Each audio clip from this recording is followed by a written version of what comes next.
Hello, everybody. Happy Halloween. How's everyone doing today? Welcome in. Listen, today, we're gonna be playing Beacon Pines. Now, I've been meaning to play this game since I think literally my channel started. I've owned it for ages and I just never got around to it during Halloween. So here we are trying to right all of our wrongs and actually play Beacon Pines.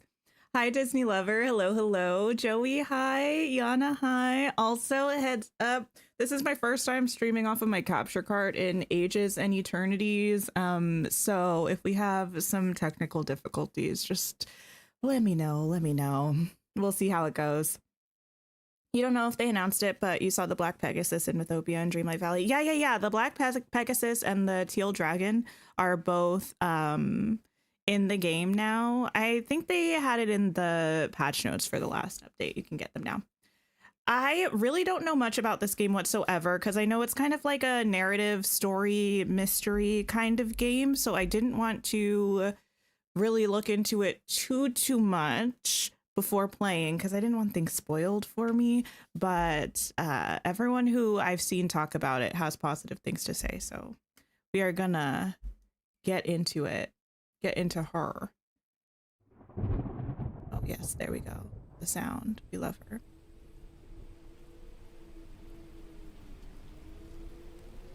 Oh. Yeah.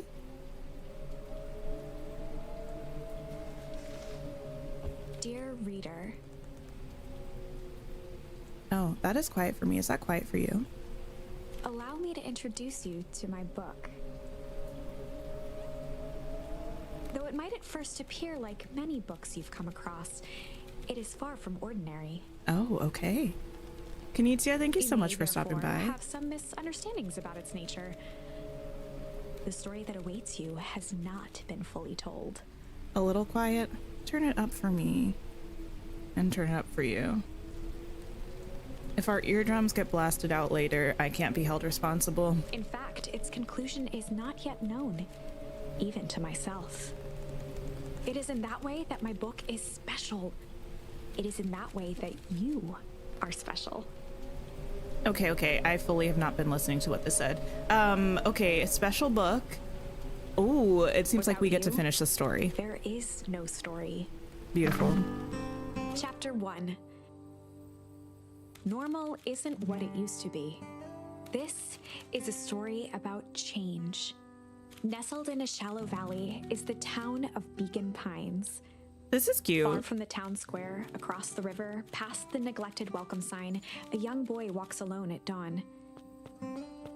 Is that me? His name is Luca Van Horn, and like you, dear reader, he's here for a reason. Oh, cute. Hey, Dad. Oh no, how are things going? Today's the first day of summer vacation. I start middle school next year, I guess.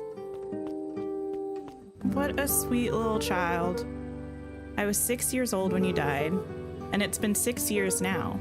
From here on out, you'll have been gone longer than you were here. It feels like that should mean something.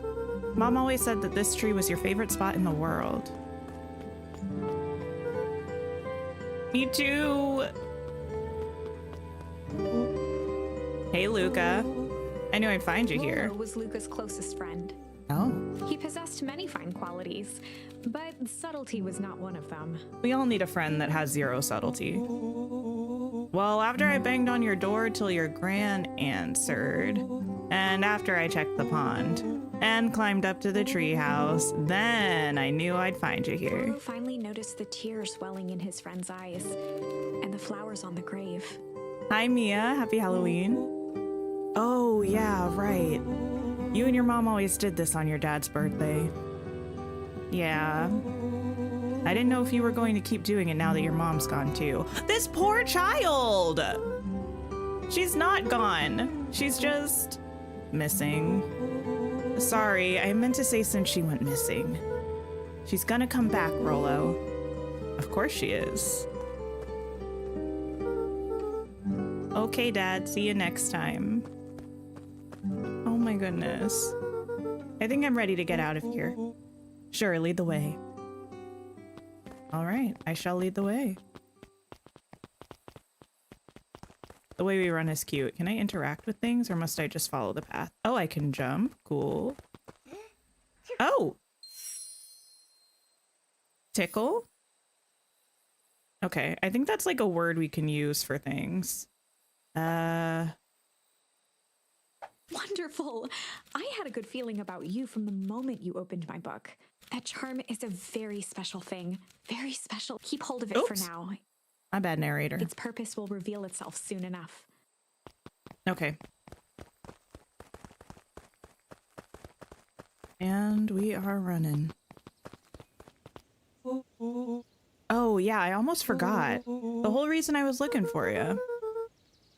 I was wondering if you'd ever get to that. I found the perfect way to start our summer. How's that? Fellow looked to the side suspiciously. Not here. They might be watching. They who? Not so loud. We need to do this in a secure location. Mission control. All right, I just have to tell Gran and then we can head out. What are you going to tell her? I don't know, I'll think of something. If it's all the same to you, I'll meet you at the welcome sign. Your Gran still kind of wigs me out. I don't do well with new people. She moved in like half a year ago. Just meet me at the sign when you're done. Suit yourself, I won't be long. All right. Tell Gran before heading out with Rollo. Quest accepted. Okay. Dear reader, forgive me for this interlude. Remember that charm you found in the dandelion patch? I do. There are more of those special charms to discover throughout Beacon Pines. They've been known to reveal themselves to those who are willing. Okay. Some of them can be found in this very house. Amazing. It's a really cute house. Just some dusty knickknacks. I feel like I don't remember if I've talked about this recently. I've really been wanting to watch Gilmore Since Gran Girls. had moved in, the house was more peaceful, more orderly, and more covered in flowery fabric. Because Gilmore Girls feels so autumnal to me.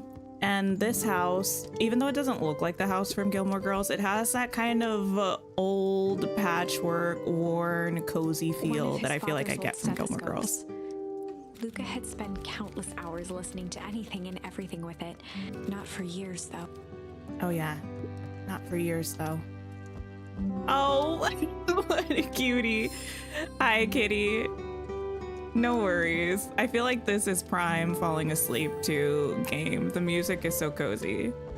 Although I can't rule out the possibility of jump scares. Fire. She kept a warm house, as if by grandmotherly obligation. Where else can we find things? Upstairs. Luca paused at his parents' bedroom door. He just wasn't ready to go in yet. Understandable. Gran had commandeered the upstairs closet when she moved in. Some things need shelter from a young boy's mischief, she said. You can hide. Amazing. You're a bit under the weather today? I'm sorry to hear that. Can I, like, oops, wrong button. There we go. Luca tossed on his favorite old sweater. Even though it was the first day of summer, a chill still hung in the air. Ooh, chill. Cute sweatshirt. Gran's bed was undisturbed. Luca didn't mind that she had a habit of falling asleep in front of the fireplace. It meant that he could read late into the night. A reader, we love that.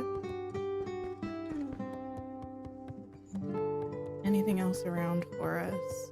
Gran's moving in meant that most of Luca's things had been crammed in the corner. Luca was somewhat annoyed by the situation. Okay. He probably appreciates having his Gran there, though. Especially now that our mom is gone. What in the world? Where is our Gran, though? The only piece of furniture Gran had brought when she moved in was an old hutch.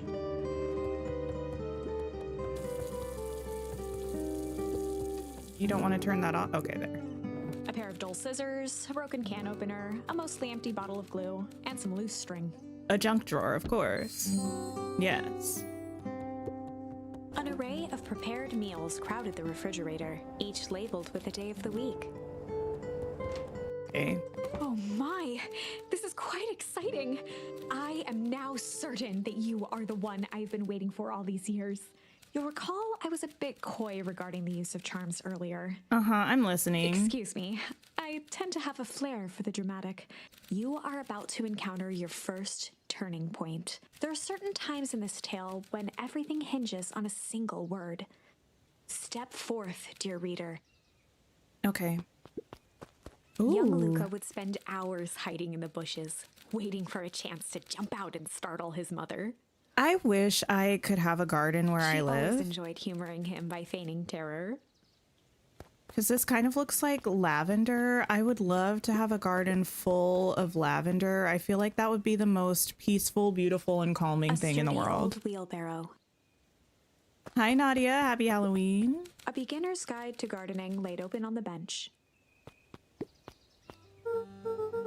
Hey, Gran, I'm going to go hang with Rolo for the day. See you later.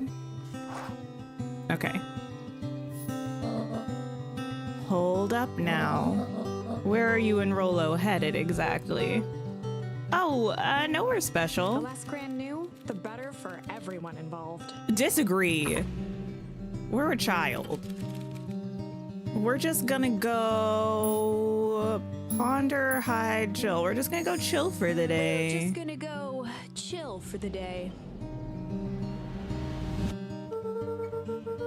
The best lies are built on truth. You boys are always in a hurry to do nothing. We stick to what we're good at. Hey now! We'll make sure you're done chilling in time for supper. Easy. Okay. Impressive. You've managed to navigate your first turning point without too much of a mess. That is the power of charms. A single word can change everything. I think it's time to introduce you to the Chronicle. Oh, the Chronicle. The Chronicle is a record of the decisions you've made. You can see the turning point, which has been revealed. At any time, you can use the Chronicle to go back and invoke different charms, creating new branches. Wait, that's really Luckily cool. for us, this is the one and only turning point where the charms won't dramatically alter fate. It's the perfect opportunity to experiment with rewriting things. Wait, I love this. I'm a big fan of choice-based games, especially when, I don't know, they actually significantly change the path that you're on. We were just gonna go ponder for the day. Yeah, I'm just gonna go ponder for the day. Oh, really? What are you boys going to ponder on such a lovely day exactly? This was Luca's chance to sell his alibi. You know, big stuff, small stuff, medium, mostly medium pondering. Nailed it. Well, make sure you don't overburden yourself with a preponderance of pondering. Huh? Oh, forget it. Off with you now. All right. Don't mind me, Gran. We're just gonna go ponder. Oh, and Luca. You and Rolo stay out of trouble. I know. Get into trouble with Rolo immediately, going against Gran's wishes. If that ain't a 12-year-old, I don't know what is. All right. Anything around here I can interact with? Knowing me, I'm just going to be skipping to and fro and miss all of the charms so we can pick up. Which I feel like could be bad. Come on! Dang it, Rolo. For a town that saw few visitors, the welcome was perhaps more grand than necessary. It's a cool sign, I like it. All right. You know the drill. Don't let anyone discover our secret path. Moonwalking through the path. Chapter 2. Welcome to Beacon Pines. For many years, this valley had been a small mining outpost. It wasn't until Sharper Valentine built his fertilizer company that Beacon Pines was established. Over the next 30 years, the town had grown and prospered until the foul harvest and his sudden death. In the 6 years since, everyone was simply trying to get by. Hey. Feels inconvenient to have one person at the center of a town's economy, but... Sorry, young Mr. Van Horn, can't talk now. Very busy with preparations. Mayor Augustus Valentine was not busy. Oh, sorry, Gus. How many times do I? It's Mayor Valen. Flustered, Gus instinctively loosened his Or tie. Mayor Valentine, never mind. Oh. Keep up the good work. All right. I must briefly attend to a concerned citizen. Huh? It's nothing, keep at it. All right, what can the mayor of Beacon Pines do for you today? Oh, just saying hi, I guess. Well, good day to you too, young Mr. Van Horn. All right. Hey, Mr. Kerr. Hey there, pal. William Kerr was the CEO of Perennial Harvest Company. I don't trust him. Maybe that's He rude. had become a fixture around town over the past few years. After the failing of Valentine fertilizer, I don't trust anyone who smiles that that intensely. the town was hungry to welcome a new source of employment. Excited for the big festival? Oh, sure. Come on now, when I was your age, there was nothing more exciting than a town festival. The food, the music, the dancing. Sounds pretty alright. You're gosh dang right it is. I'm looking forward to letting off some steam myself. Make sure to invite all of your little friends. I couldn't keep Rolo away if I tried. Excellent. Sorry, Luca, I've got to get back to the proverbial grindstone. Our harvest awaits and all that. Okay. Oh, now, the left side's a little low. All right, well, amazing. Way too much teeth? Yeah, too many teeth.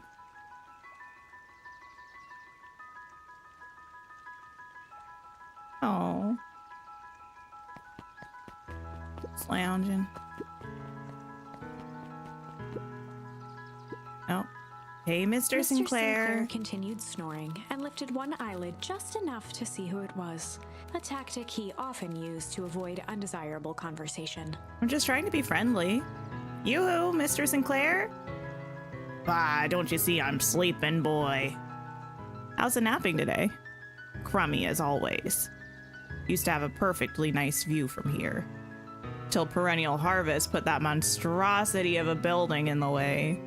Why don't you just move your chair a bit? Why should I be the one that moves? If it's a showdown they want, it ain't gonna be me. Blah, blah, blah, blah, blah. I ain't gonna be the one who blinks. Alright, close enough. I feel like maybe also napping inside is an option. Come on, Andy, grab his wallet. Oh, wait, what? Children! I'm sorry, I can't. Do it or we pound ya. Yup. Yeah, but my mom said... yeah, but... If I had a nickel for every yeah, but... I'd be the freaking king of nickels. Ain't that right, Tish? Yup. Alright. The street youths. Mr. Van Horn, do you have a moment? It's just Luca. Golly, I'm sorry. It's my first week at Perennial He Harvest. pulled a pen from the pocket of his sweater vest and began to frantically jot something down on a clipboard. Wonderful. It won't happen again. If we are going to be on a first-name basis, then you can call me Pete. Oh, nice to meet you, Pete. Sorry, what are you writing? Oh, just documenting. Gosh, it's exciting to be a part of something so darn special. You know, it's not just about new fountains and phone booths. We're gonna change the world. It all starts here in Beacon Pines. Isn't that amazing? Uh-huh. Anyway, I'd better get... Oh, that reminds me. We'd love to hear your thoughts. My thoughts? You bet. If we're gonna change this town, we need to get every detail right. That sounds intense. Ha ha ha! Changing the world is intense. So what do you say? Could you answer a few questions? Well, I guess if it's quick. Wonderful. Open to answering a few quick questions. 1 down. See, it's not that hard, is it? Oh, okay, we're going already. Question 2. What is something you love about Beacon Pines? Never really thought about it before. Perfect. It's the only place I've lived. See, that wasn't so He painful. stopped scribbling and glanced up from the clipboard. Was it? I guess not. Huzzah! Our first 3 questions answered in record time. Are you literally writing down everything? Thank you so much for your time. I need to process these answers. We can save the rest of your thoughts for later. Okay. Our harvest awaits. All right. Bye. Wait, can I? No, of course not. This isn't Stardew Valley. It's like, can I dig through the trash can? Mission control, authorized personnel only. Okay.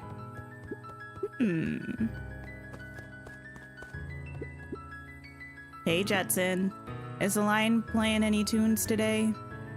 No bites this morning, I'm afraid. Come to think of it, I can't remember the last time I reeled one in. But hey, it was never about the catch. This is where I come to think. Yeah, that's what my dad used to do here. That reminds me, if you ever want his chair back, I've taken to standing recently. Keeps me from falling asleep at the reel. If you don't mind, I think it should stay. Not at all. An empty chair makes for a great listener. All right. Whenever Luca saw his dad's chair by the pond, it reminded him of the days they'd pack up a couple of sandwiches and fish until sundown.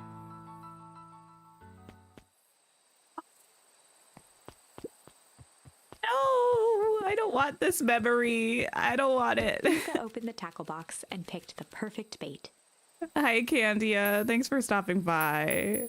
The perfect bait? Junk, of course. Luca tied a shoestring to the hook. What fish could resist a nice shoestring?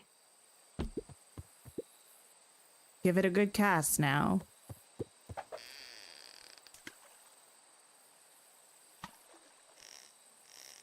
Oh?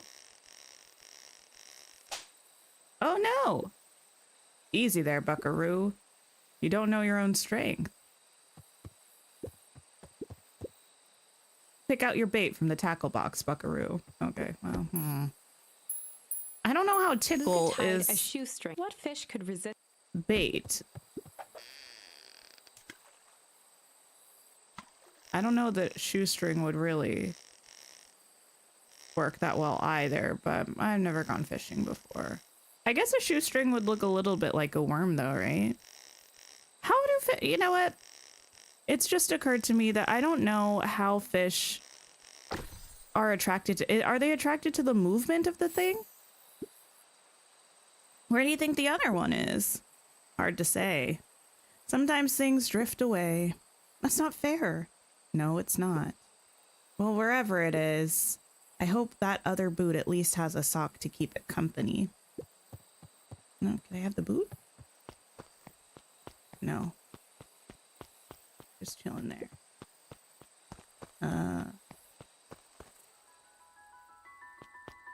Okay. The boys had a good thing going. As long as they kept old Jeff happy, they had an endless source of precious materials to add to the treehouse. Okay.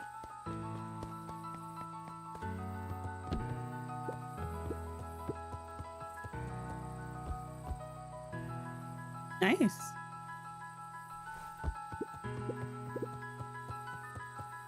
Wait, I thought... No, I think that's to leave. After Luca's father had passed, Rollo became obsessed with them building their own Hank atomic star scraper. It was some time before Luca realized it was Rollo's way of keeping him occupied. Oh, what a good friend. On certain nights, when the clouds were just right, the boys could tune into strange patterns of static. Rollo thinks it's aliens. He always thinks it's aliens. I always wanted a treehouse. Oops, I didn't mean to leave. Luca's winter coat decommissioned for the summer. With the cold holding out longer than usual, he reconsidered its usefulness. Wait, what is this then? If it's not the... Oh, wait, you can exit that way, but you can also exit that way? onto, yes, I see. Luca looked up at the satellite dish. Rollo nearly killed himself putting that up into the tree. Oh. While it didn't turn the radio into an interstellar communicator, as he'd hoped, it did at least boost the signal enough to overhear truckers one town over. Okay. What's up, Rollo? Okay, what's this top secret plan to start our summer? So you know the abandoned warehouse by my place? The old Valentine building? Yeah, well, it isn't abandoned. What makes you think that? Get this. Last night it was glowing. Glowing, are you sure? Kinda. The place has been empty since the foul harvest? Yeah. Who would even want to poke around that place? We would, Rollo. We would. Wait. It's just a busted old warehouse. I just meant we could do some research at the library. You want to actually go to the warehouse? What do you expect to find? Answers. My mom's out there somewhere, and it seems like everyone wants to pretend that she's gone for good. You don't have to come, Rollo, if you don't want to. Luca, remember that time I sort of accidentally burned down the chicken coop? And you jumped in and said it was your fault before my pa throttled me? What? This is a flaming chicken coop sort of deal. I've got your back. Thanks, Rollo. Now that I think about it, poking around a decrepit fertilizer warehouse is exactly how I want to spend the first day of summer. A 12-year-old knowing the word decrepit is pretty impressive. All right. I think we're meant to be going to the warehouse, which I would assume is somewhere probably past where we were before. Oh, yes, there you are, buddy. Can I go in here? No. I'm just catching my breath a bit. Go on, I'll catch up. Okay. Ah, town hall. Last Chance Diner. Okay. Wait, no, I didn't want to leave. Oh, wait. Oh, the way that these maps are oriented, I'm going to get lost. Holden Wilder ran the local paper of record, the Beacon. Hey, Mr. Wilder. Morning, Luca. What's the day have in store for you? I was wondering if you heard any news about... News? The Beacon knows the news that needs knowing. Any news about the old fertilizer warehouse? Nope. Oh. Rollo thought he saw some lights there last night. Rollo ought to be careful poking around that part of town. The winds of change are blowing, and change is a dangerous animal. Change, okay.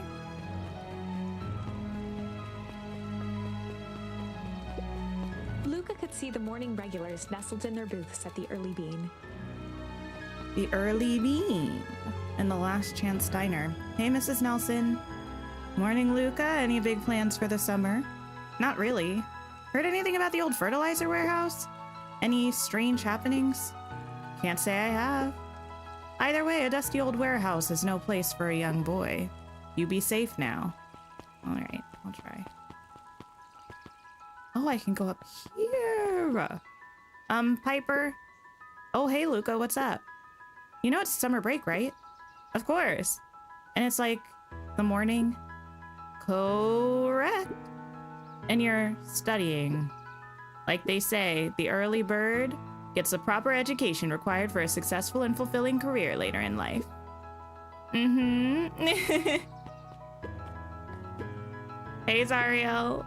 Hiya, Luca. Could you please tell this lazy butt to help out in the cafe? Lumi, Zariel would like you... Luca, let me give you a little gem of advice.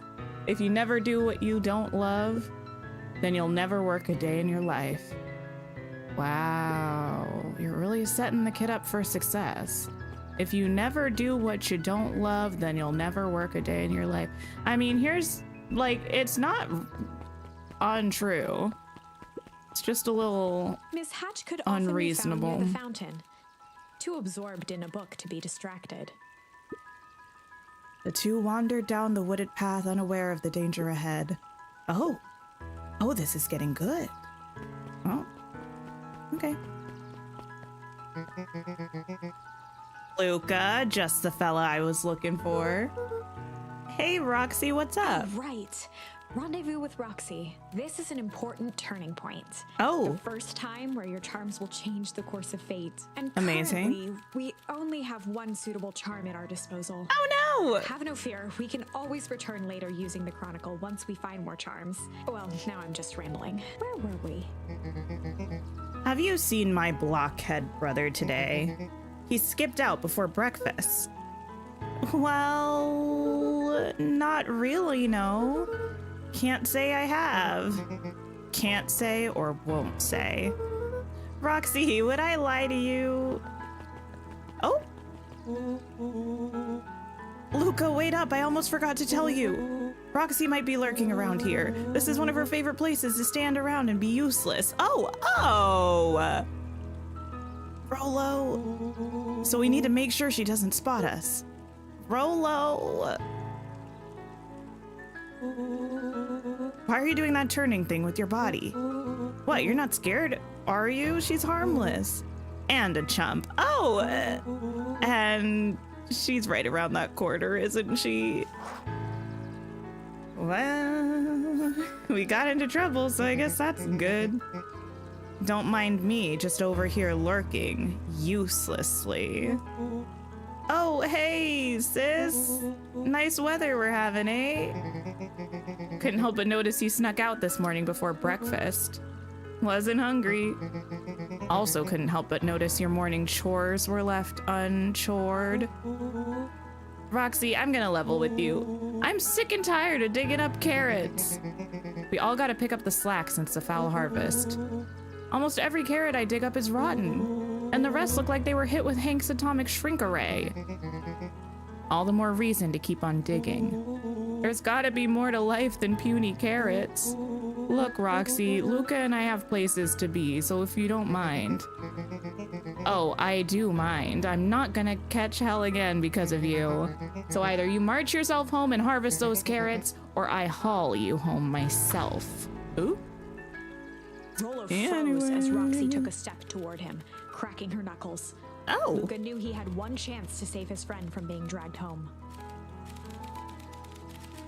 In the past, he found the best way to deal with an enraged Roxy was to be a little chill. In the past, he found the best way to deal with an enraged Roxy was to be a little chill. Come on, Roxy, it's the first day of summer. The sun's shining and we just want to take it easy. Oh, I have a feeling that's not the right thing to say. Let's leave tomorrow's problems for tomorrow. That's great and all, but Rolo's problems have a way of becoming my problems. And Pa always says tomorrow's work is best left for yesterday. March, you big oaf. Ah, rats. I expect a full report about the Valentine plays. Okay. A full report! All right. Investigate the Valentine warehouse alone. So, Fitz, what are you up to this lovely day? Nope. Cool.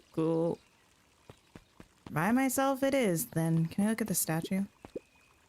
Sharper Valentine, founder of Beacon Pines. Never underestimate what a great man can do given time. Sharper Valentine. Bit much, if you ask me.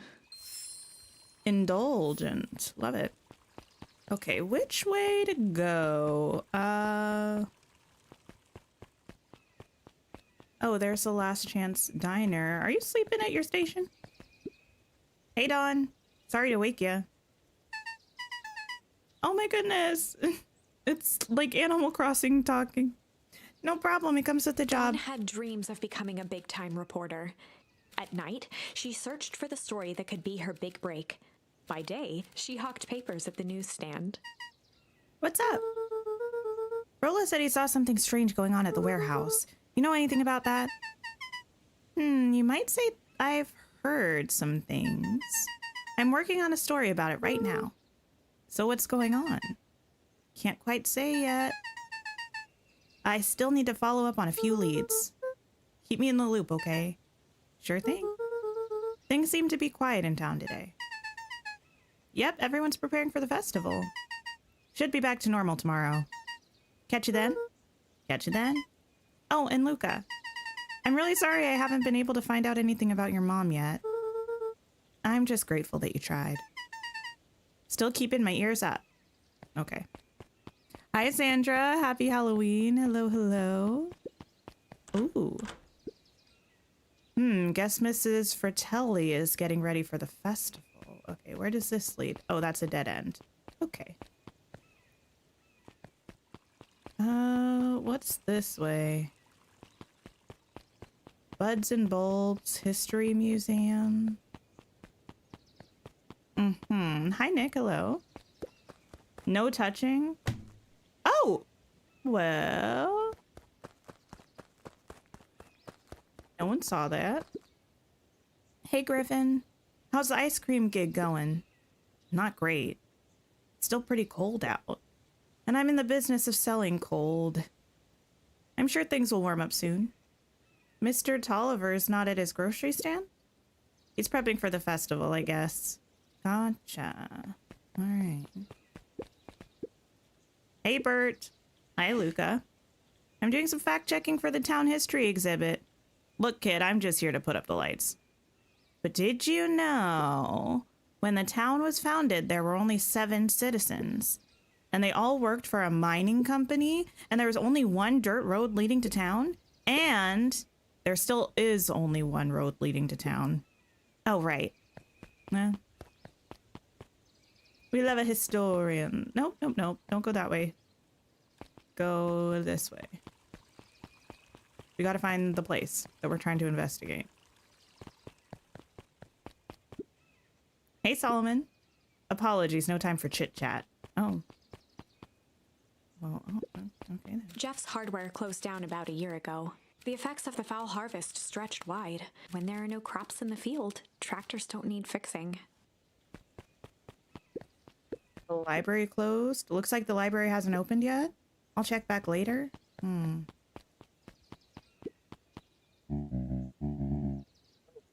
Luca, my boy, hold up a tick. Oh, hey, Mr. Nuncreed. I was just on my way to... I just sold the last jar of your grandmother's preserves. Can't stock the shelves fast enough, turns out. Hey, that's great, but I'm actually... I guess Juniper will just have to swing by with more of her lovely jam. Uh-huh.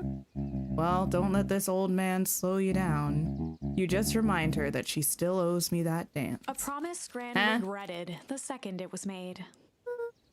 Will do. Will not do. She's a fine woman, that Juniper. Yeah, she's pretty cool, I guess. A real fine woman. Sir, I'm a child. Gotta go. Sweeter than any jam on earth. Yeah, I gotta go. You can take that up with Gran. New. Part of Perennial Harvest's Beacon Pines Reborn initiative. It didn't see much use. Okay. We have to be going in the right direction because this is the only direction. Oh, hey, Luca. Hey, Joey. How's the bug hunt going? Not great. Bugs have been shy this week. Bugs get shy? Oh, sure. Bugs aren't that different from people. Sometimes they just want to be left alone. If you're going into Weep Wood, just be careful where you step. No bug crunching. Got it. Okay. Don't step on any bugs. Luca peeked up at the beehive. It appeared to be deserted. That's strange. Okay, a deserted beehive. A manor. After the foul harvest destroyed their wealth and reputation, the Valentines shuttered off their estate from the rest of town. Do I know where I'm going?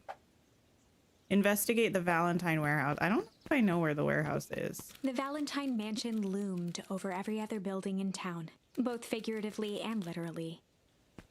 Okay. We go this way. Oh, this is a dead end. Well. Hey, through the woods then.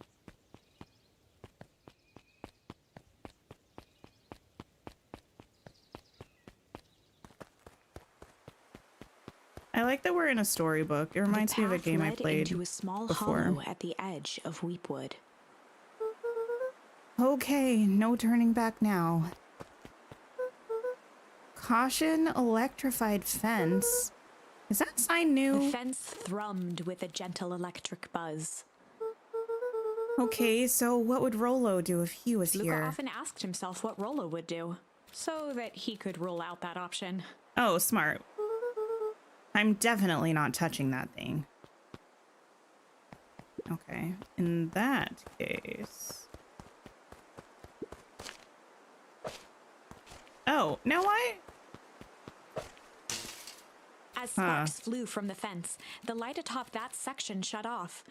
2 bulbs remained. Oh. We just gotta throw things at it. That's 2. One more to go.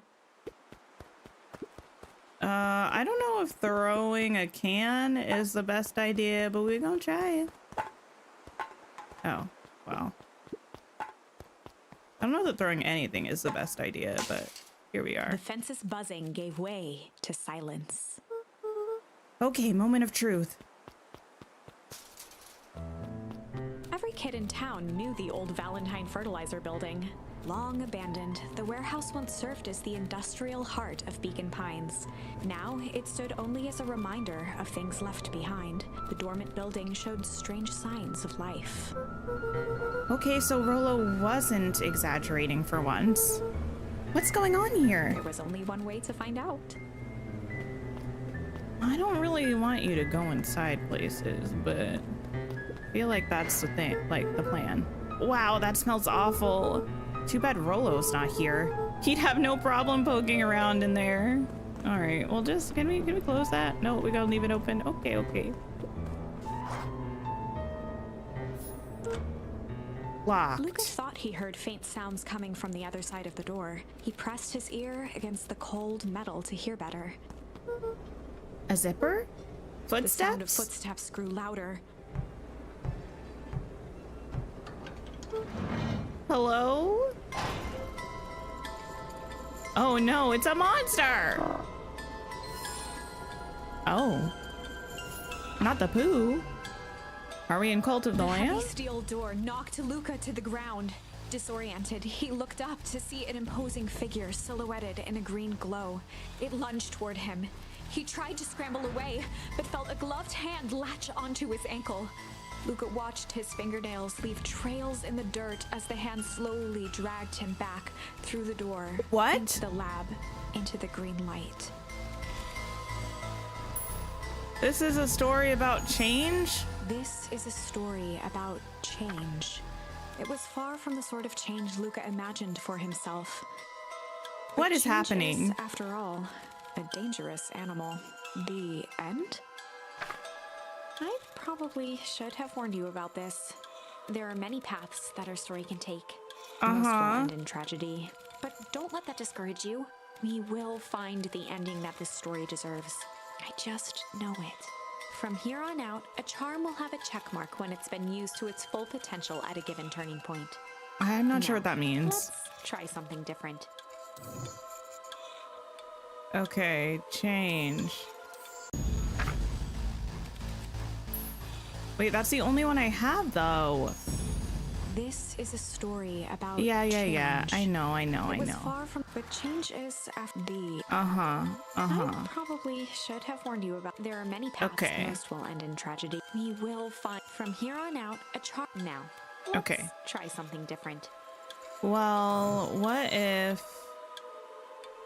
we go back to Roxy? We gotta...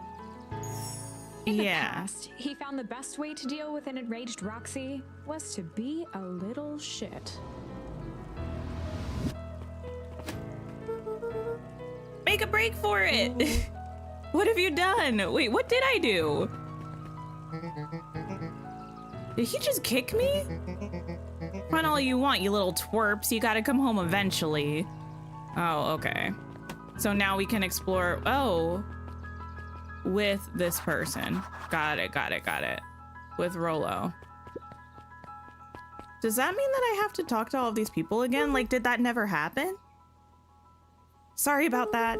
Rollo can get overexcited Solomon sometimes. Valentine, current ward of and future successor to the Valentine fortune, huffed as he brushed off his pants. A town of complete and utter fools. One wonders if it's worth taking anything here seriously. Either way, I'm really sorry. No matter, how are you doing? Me? Yes, with all that business about your mother and whatnot. Oh, I'm getting by. Still no word from her at all. No, that is truly a shame. Oh, shame. Your grandmother has taken residence to keep house? Yeah. And how is that going? We mostly stay out of each other's way. You make it sound like she's rarely at home. It's not like that. She just has a lot to do. Mm-hmm. She's still settling in and trying to figure out how to make ends meet. Indeed. Well, count your blessings. It's better to have a caretaker who's rarely around, in lieu of someone who tries to compensate by smothering you with attention. That doesn't sound so bad. Trust me when I say it's best to rely on yourself. Family has a way of creating more problems than they solve. Oh, well, my. Solomon trifled a gesture toward the approaching heiress Valentine. Speak of the devil. Do not wander off like that. I'm much too busy to be looking all over for you. Apologies, heiress. I was just taking a stroll through town. Strolls are for commoners. You're a Valentine now. I want you to be present for the construction of the History Museum. The future of this town relies on its ability to remember our family's great past. Of course. Well then. Okay. So it already counts me having looked at these.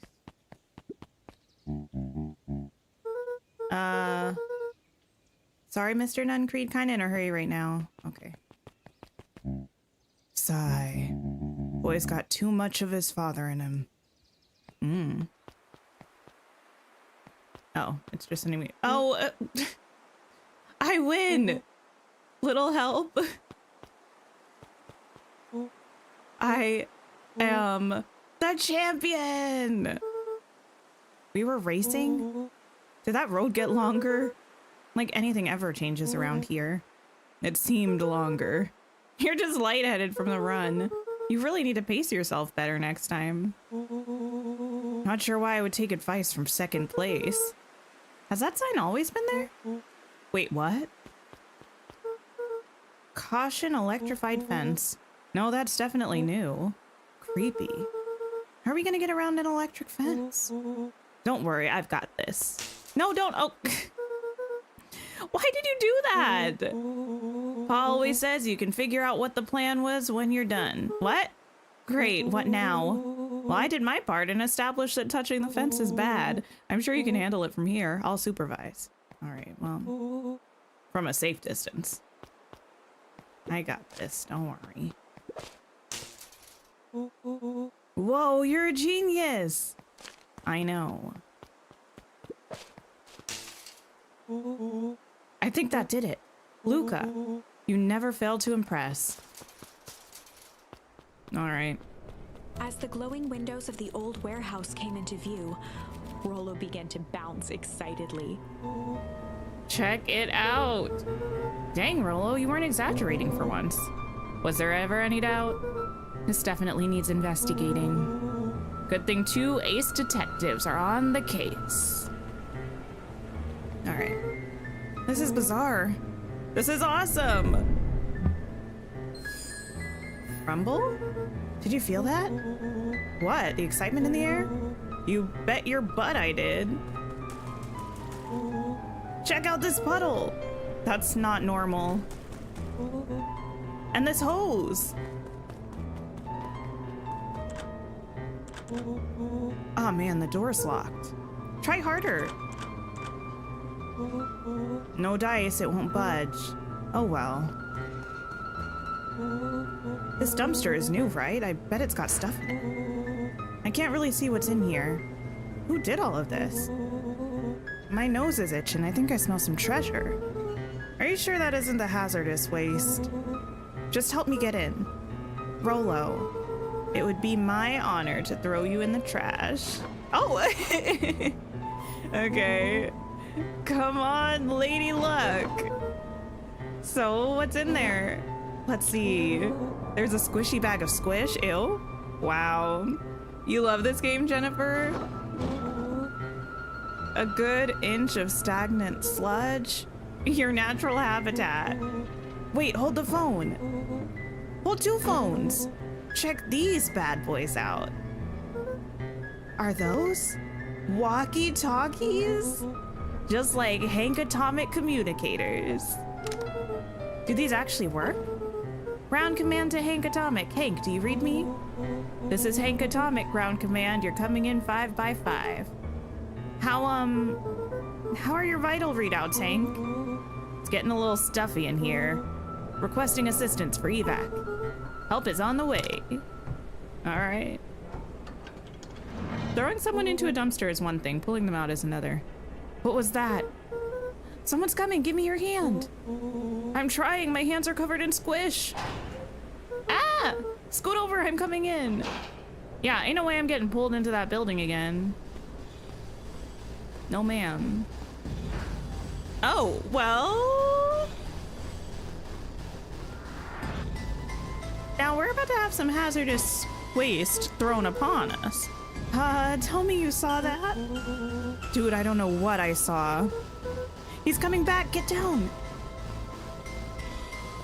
Is that what I think it is? Because it's shaped like what I think it might be.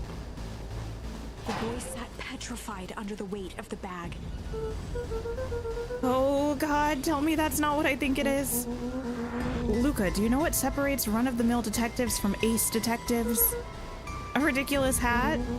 When the chips are down, ace detectives dig deeper for clues. Felt around at the large sack which burdened them. Aha! He snapped off a tag from just within a small zipper opening in the bag.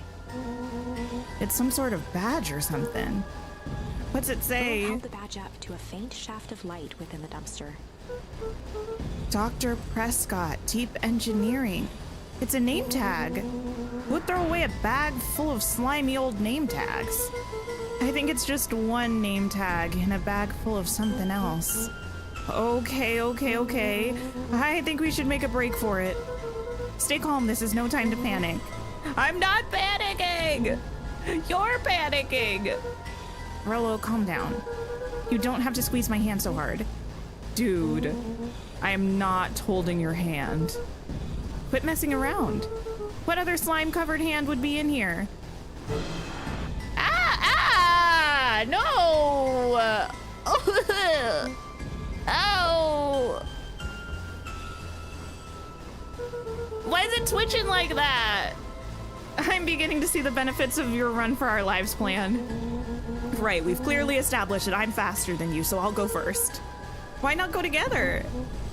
Flaming chicken coop, Luca. I'll make sure the coast is clear. After I go, count to 100. If you hear me yell, run. If you don't hear me yell, run. Actually, either way, haul ass. Rollo, I'll give you credit. You sure found an eventful way to start our summer. Dude, there's no time to be having a cute little quip. Like, it's what I do. Well, here goes nothing. We were in that bag. Tracking the sound of Rollo's footsteps as he ran. In the last branch. That bag was us. 1, 2, 3. He pressed his ear to the dumpster wall, straining to hear Rollo's footsteps as they faded away. Oh my goodness. Welcome in. We're getting a raid. Thank you so much. You know what? I believe I made a command for Tanny. Hello, how's everybody doing? I'm distressed. I mean, I'm Tink, but I'm also distressed. How is stream?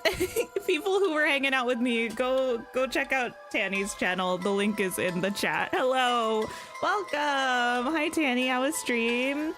Phoebus, hello. You love this game, so you wanted to come over. This is my first time ever playing, and I was having a fabulous time until we ended up in a dumpster holding a severed hand. That's not as fun. It was good. Oh, good. I'm glad to hear that. 15, 16, 17. He tried not to think about the contents Meg, of the dumpster Amma, as he hello, counted. welcome in. 35, 36, 37. The thick stench made it hard to breathe. Screw it, that's long enough. That's long Luca enough. carefully lifted the lid and peered out. Nothing. No sign of Rollo. No sign of the man in the yellow suit. Time to haul ass. Luca clambered from the dumpster, stumbling to his knees. Hi, He was up like a Brainseer. shot Welcome and running, in. sprinting toward home as fast as he could. So basically, all things considered, we kind of just started the story. We're playing a little kid, Luca, who has, like, his mom is missing, and we're investigating a creepy warehouse. And we were in a dumpster, and a very suspicious person-sized bag was deposited into the dumpster with us. By, blurred by the tears that welled up in his eyes. He wouldn't remember getting home at all that night.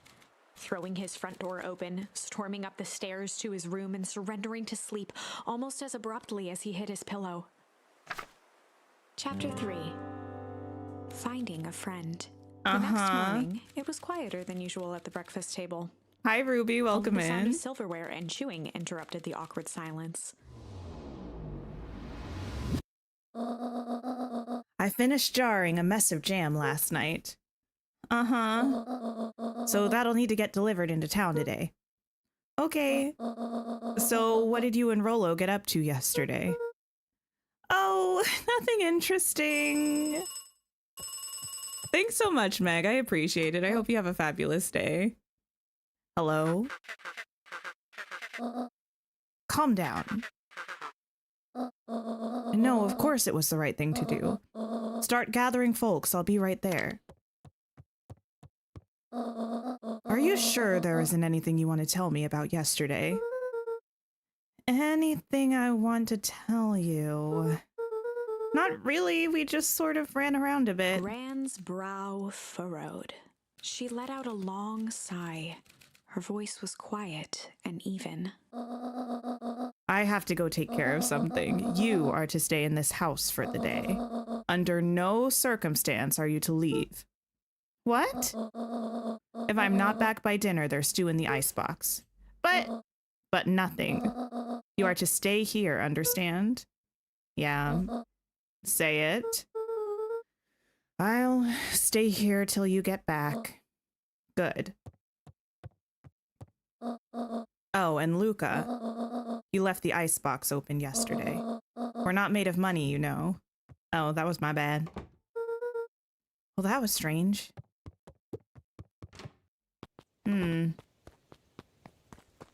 How long until we leave against Grant's wishes? Because I'm feeling that's what we're doing. Oops. Okay. Closed. Water. We've looked around the house pretty well. I'm just not sure if anything will have changed. I'm not really thinking so. Okay. Just have a little lounge. What a way to spend the money. A faint electronic sound floated in the air. Is that coming from upstairs? I love that we slide down the chair to get off of it. That's pretty funny. Hello? Is anyone there? I wonder if it's in our parents' room.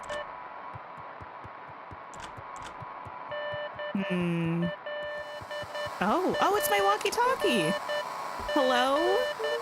Rolo, is that you?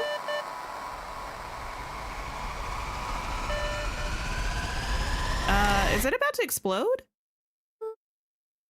Over? Huh. That strange image looks far too whimsical for what we just experienced. Uh-huh.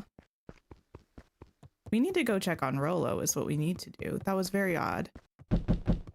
Oh. The door. Oh, hey, Roxy. If this is about me accidentally kicking you yesterday, is Rolo here? No? Look at me, Luca. This is serious. Is Rolo here? No, I haven't seen him since yesterday. Rolo didn't come home last night. What? A pit formed in Luca's stomach. Where was the last place you saw him? We were playing around in Weep Wood, and then it was late and we went home. Weep Wood? If he's alive, I'm going to kill that little creep. Is there anything else? Anything he Luca's said? mouth felt dry. No, we were just messing around. Okay. I need to go let people know to check the woods. You just stay out of trouble. Go see if he's hiding in the library or something. Luca Listen. could feel his heart beating in his throat. Roxy said I could leave, so I'm gonna leave. I know Gran said not to leave, but Roxy's also, I think, an adult or close enough, so. Rolo. Where are you?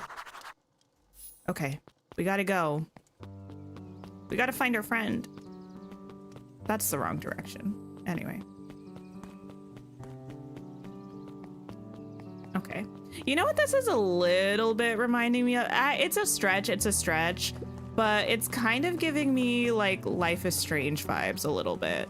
Just like in the kind of creepy mystery aspect of it. Hey Bert, have you seen Rolo? Nope. Though I've mostly been talking to clipboards. They're setting up lots of stuff for the festival. This one said he had to process some answers. I told him that was fine. I'll wait right here until he gets back. What? None of my business. You do not want to talk. You're napping, but my friend is missing. Listen, it's serious. I can't speak to you. Howdy, Luca. Hello again, Pete. I'm not Pete, you silly goose. It's Toby. You could have fooled me. Well, hey, it's no problemo. The important thing is we'd love to hear your thoughts. Yeah, I'm getting that impression. We're all part of something special, Luca.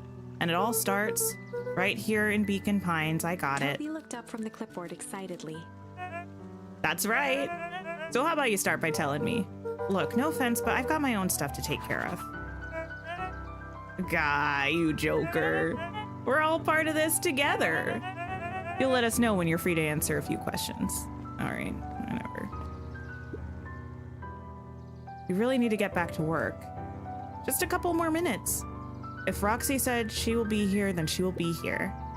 I just don't see why I'm standing around doing nothing and waiting for Roxy when I could be standing around doing nothing and getting paid for it. Come on, Lumi. Roxy needs our help. Yeah, well, good intentions don't qualify as legal tender. Tender? Erg, my parents wouldn't listen. No offense, but isn't Rolo always getting into trouble? Something feels different this time. What can we do to help? We need to check where the adults aren't. So I guess it's up to us to check Weep Wood. Our shift doesn't end for another couple hours. You could spend the time making posters. That'd be great, I guess. Right, Fitz and I will check Weep Wood. We'll be back later to pick up the posters. I think my dad has a map of Weep Wood. Let's swing by my house and grab it before we head out. All right. Boom, boom, boom, boom. Okay. They're going. What's this about a missing child? I must stress that the situation is completely under control. It all just seems so terrible. And you're sure there's nothing we can do to help? Nonsense, young Mr. Wait, nonsense! Young Mr. Cotter will turn up safe and sound, I am certain. You just focus on settling in. I trust my sister has supplied you with suitable lodging. Oh yes, Miss Valentine has been more than accommodating. We were just telling our daughter, Beck, that... Now, where did she run off to?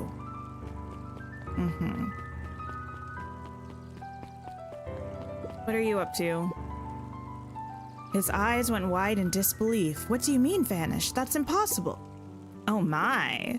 He doesn't even see the danger he's in. Oop. Go back up there. Hi, Luca. What's up? You haven't seen Rolo around recently, have you? He doesn't come around here much. Not since they made a rule that he can only order decaf. Speaking of decaf, I need a sip of my coffee.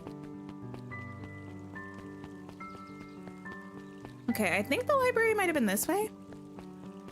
No, it was the other way. This was just, yeah, our little newsstand. Hey, Dawn. Is it true about Rolo? Yeah, he didn't come home last night. I wonder if it's connected. Connected to what? I was checking in on reports about increased activity around town. What sort of activity? Windowless trucks, mechanical noises, strange lights? Your typical shady stuff. Who would be doing all of that and why? Well, I have a few leads. The Valentine family is always suspicious. Perennial Harvest certainly has the resources. Do you have any idea where Rollo could be? The best place to start looking is where the trail went cold. Where did you see him last? We were in Weep Wood, right by Valentine's fertilizer. I'll check Weep Wood when my shift ends. I do my best work at night. Oh, what a cutie. It's this way, I believe. No, this way. Which way? It was this way. Yes, the library. And it's open now.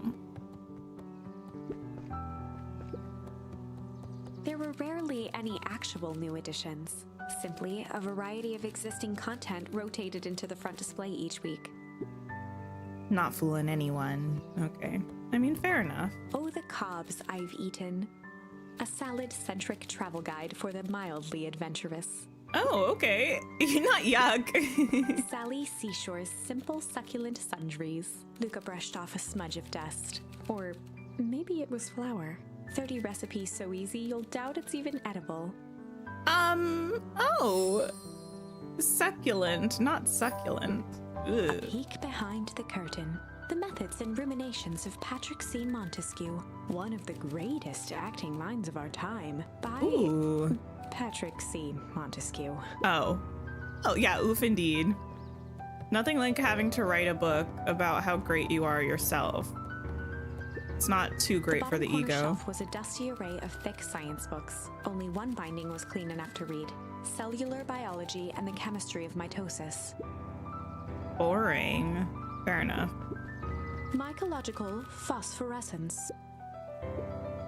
Or like my complete loss of interest. Dude, Luca. Hey, Jace. Oh, hey, Luca. Did Rollo come by? No. I was actually surprised. He's usually here early on days when a new issue drops. Rollo's the biggest Hank Atomic fan I know. Besides myself, that is. Well, if he does swing by, tell him to meet me you know where. I don't know where. No, he knows where. Oh. Roger that, Space Cadet. Okay. The entire top level of the library was devoted to comics, Ooh. most of which were Hank Atomic and the myriad of lesser revered spin-offs. Honestly, that's a good percentage of the library that's comics. Look at this Kato cutie. volunteered at the library during the summers. He wasn't very social, so he'd dedicate each summer to becoming an expert in a single subject, making him a reliable source of very particular knowledge. If you were to ask Kato something he didn't know, he'd escape into the dusty old bookshelves and return with just the right thing. Hey, Kato Kato. was lost in his reading. Luca crooked his neck to see the title. Introduction to Melitology. Huh? Ahem. Oh my goodness, I love him. He's my favorite. Oh, hey, Luca, you snuck up on me. Good book? Don't know, just started He it. gestured to the shelves. I'm really running out of books I haven't read yet. So now it's on to the wonderful world of bees. Turns out, bees are pretty cool. For instance, did you know that around 70% of bee species actually live in underground tunnels? Or that if there are two queens in a hive, they will fight to the death for supremacy? That's interesting, but you haven't seen Rollo around recently, have you? Not since yesterday.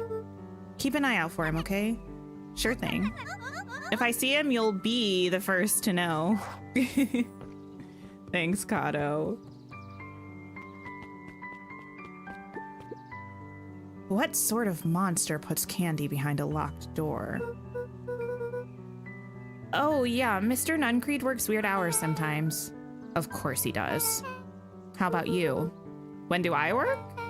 No, what's your name? Luca Van Horn. You new here? Yep, not by Luke's choice. family moved often, giving her little time to establish any real connections. She would tell you she prefers it that way. I'm looking for my friend Rollo. He didn't come home last night. So he's missing? I guess so. Like, missing? Does that sort of thing happen a lot around here? Luca shifted his feet uncomfortably. Well, that sucks. Yeah. So I should probably get going. Hey, wait up.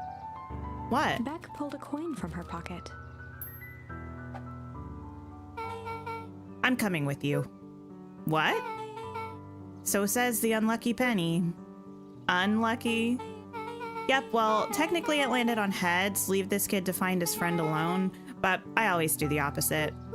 Oh, that's kind of like me and Rollo. I guess Rollo is my unlucky penny.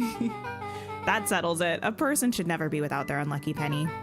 Let's go find him. The name's Beck. Pleasure to meet you, Beck.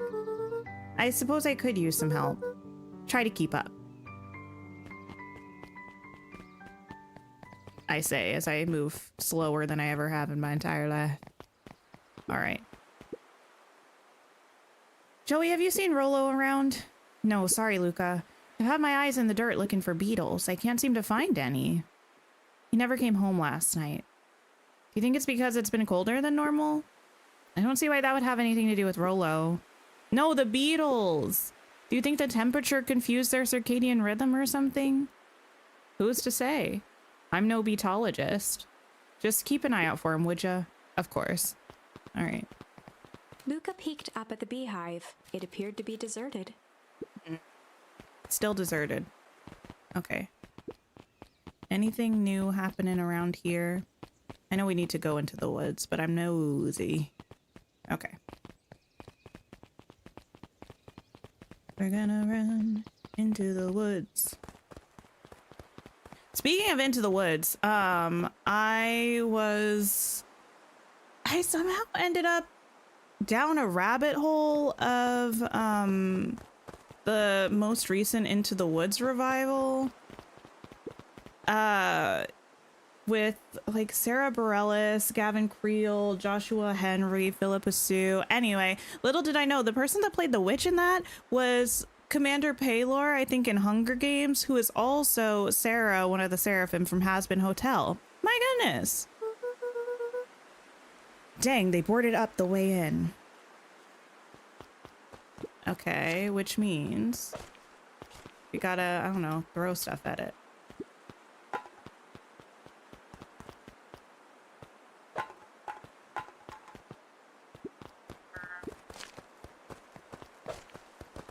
Go around this way.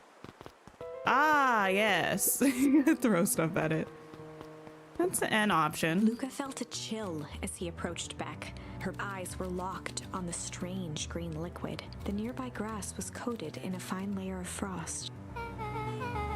Is this sort of thing normal around here? Because puddles of glowing ooze are definitely not what I expected from this place. I have no idea what that stuff is. Well, the next obvious step is science. And what does science suggest? Poke it with a stick. Luca watched as Beck dipped a broken tree branch into the goo. Beck's eyes widened as flowers grew from the dead wood. What? First small buds, which quickly bloomed into vibrant petals. I don't trust it. What the? Cool. As quickly as they had grown, the flowers began to shrivel and turn gray. Beck dropped the stick with a grunt of disgust. Okay. So the science tells us this skunk is weird as hell. Yeah, it seems dangerous. The voice for this little kid. Hey, Tish, look what the cat dragged in. Yep. I don't have time for this right now, Iggy. Ah, don't say things like that. That hurts Tish's feelings. Ain't that right, Tish? Yep. She looks fine to me. Why, hello. I don't think we've been properly introduced. Iggy's the name. This is my compatriot, Tish. Yup. You probably heard of us. Can't say I have.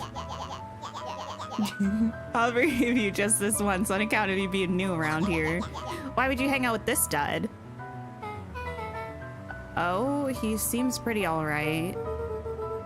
Iggy, why do you have to be so you? Has he even told you that his parents skipped out on him?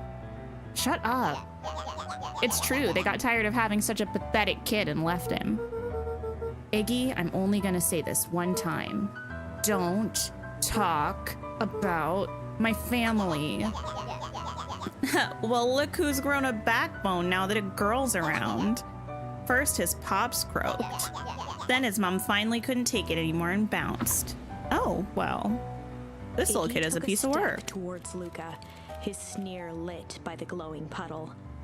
Beck could see tears welling in Luca's eyes, his fists clenched. Some things about Beacon Pines were very different from the city, but a bully from a hayseed town is really no different from a city bully. Beck took a deep breath and thought. Well, time to bust out the strange. The tickles. I don't know. Go for the tickles. Well, time to bust out the tickles. Hey Tish, want to see something cool? Yeah? Check it.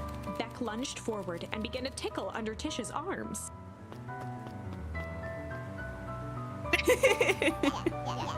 What the? Tish, is she tickling you? Yup. Yup. Yup. Tears began to form in Tish's eyes as she gasped for breath between gales of laughter. Beck redoubled her efforts until Tish finally had had enough.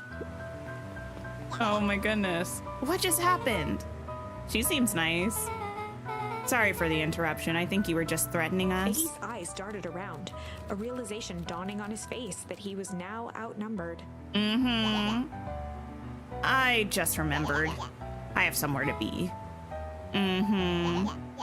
See you around, new kid. Iggy kicked at the puddle before making his escape. Oh! Iggy ain't gonna make it. I'm sorry, Iggy. You're a mean kid, but your leg's gonna be gone. Oh no! You're gonna be gone! Whoa, what a little creep. Beck, I think you got a little ooze in your hair. Beck shook the ooze out of her hair as best as she could. Is it bad? It depends. What are your feelings about having a more mature, refined look? Oh, God. Well... Chapter 4. The Best Policy. Luca paused for a moment, catching his breath. He'd only just met Beck, and somehow he already managed to drag her into this mess. Hopefully he could make it up to her. But finding Rollo was his primary concern. Okay, looks like we gotta investigate by ourselves. Can I jump over the goo? I don't want to step in the goo. That feels like a really bad idea. Property of Valentine Fertilizer Company. Looks old.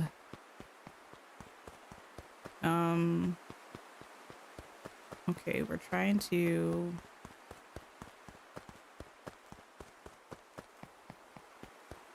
Step in the goo? No. Oh. Luca, what the hell are you doing out here? And why did a kid with gray hair just run past us in a panic? Roxy and Fitz looked drained. It was clear they'd spent all day searching. That's Beck. I don't care who she is. What happened? We were just helping look for Rollo. Luca, I need you to start telling me the truth. Roxy's temper could often be dismissed as the impatience of an older sibling, but this was the most intense Luca had ever seen her. Because she's worried about her brother. Her eyes were wild and unfocused, looking straight through Luca. We're running out of time. In a torrent of rambled words and tears, Luca broke down. Rollo and I weren't just playing in Weepwood yesterday. We were investigating lights at the old Valentine warehouse. But someone was there in a strange suit, and we hid in the dumpster and a heavy bag dropped on us, and I think it was a body. And so we ran, but we got split up, and I ran home. And it's all my fault. And now my best friend may never come back. Wow. Just... wow. Roxy, still exhausted and angry, softened briefly as her eyes hunted the ground in thought. With a determined sigh, she looked up at Luca. It's not your fault, Luca. Rollo's gonna be okay, I promise. Roxy drew herself up. I'm gonna fix this. Luca, go home. But I want to help. This is too dangerous for a kid. I can't just sit around. I have to do something. Roxy tried to think of the safest place to send Luca. You go back to that little treehouse you two like to play in. Wait there in case Rollo shows up. Sound like a plan? Luca wiped his cheeks and gave a quick nod. You did the right thing telling me the truth. Now scoot. You really believe his story? What other option do we have? Things have been strange around here leading up to the festival. My dad has been acting weird lately. Well, weirder than normal. Looking into the puddle, Roxy rubbed her arms to warm up. Why is it so cold here? This place gives me the willies. Hi, Chrissy. Happy Halloween.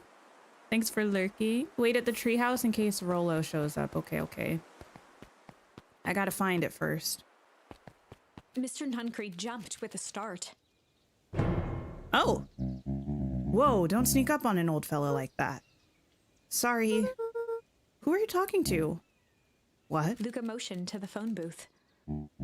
Oh, no. I was just checking because I thought I heard it ring. But the dang thing never does, of course. Yeah, I've never seen anyone use it, really. The whole thing's a waste of money, if you ask me. Any word from Rollo yet? Not yet. Long time for a boy to lose his way. Rollo knows those woods too well to get lost. I suppose you're right. Silly boy's antics have this whole town worried sick. Antics? We all know Rollo likes to play his little pranks. You think this is a prank? What other possible explanation could there be? He's not playing a prank and he didn't get lost. Someone took him, I know it. How would you know that? Unless... Luca, is there something else that you know? Mr. Nuncreed gently placed one of his substantial hands on Luca's shoulder. You know, come to think of it, Mr. Nuncreed, you're kinda hazmat suit sized. What do you know? Dang it, boy, if there's something you know, something that could help your friend, you need to tell folks. Luca I told peered up at somebody. Mr. Nuncreed. Kind eyes warmed a stern face. There was a deeper emotion hiding beneath it all. It was subtle, but Luca could sense something eating away at him. There was a shame lurking behind those eyes. There was a shame lurking behind those eyes. A deep sadness. If Mr. Nuncreed was that worried about Rollo, maybe he could help. Oh, I don't know about that. Don't tell him.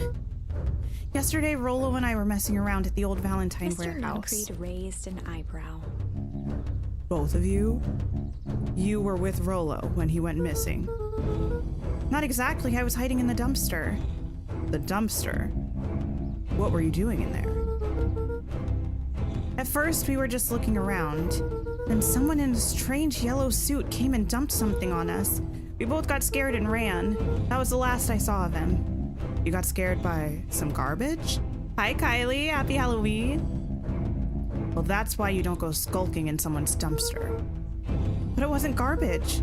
I think it was a body. I'm sure it was just some trash. No, there was a name tag.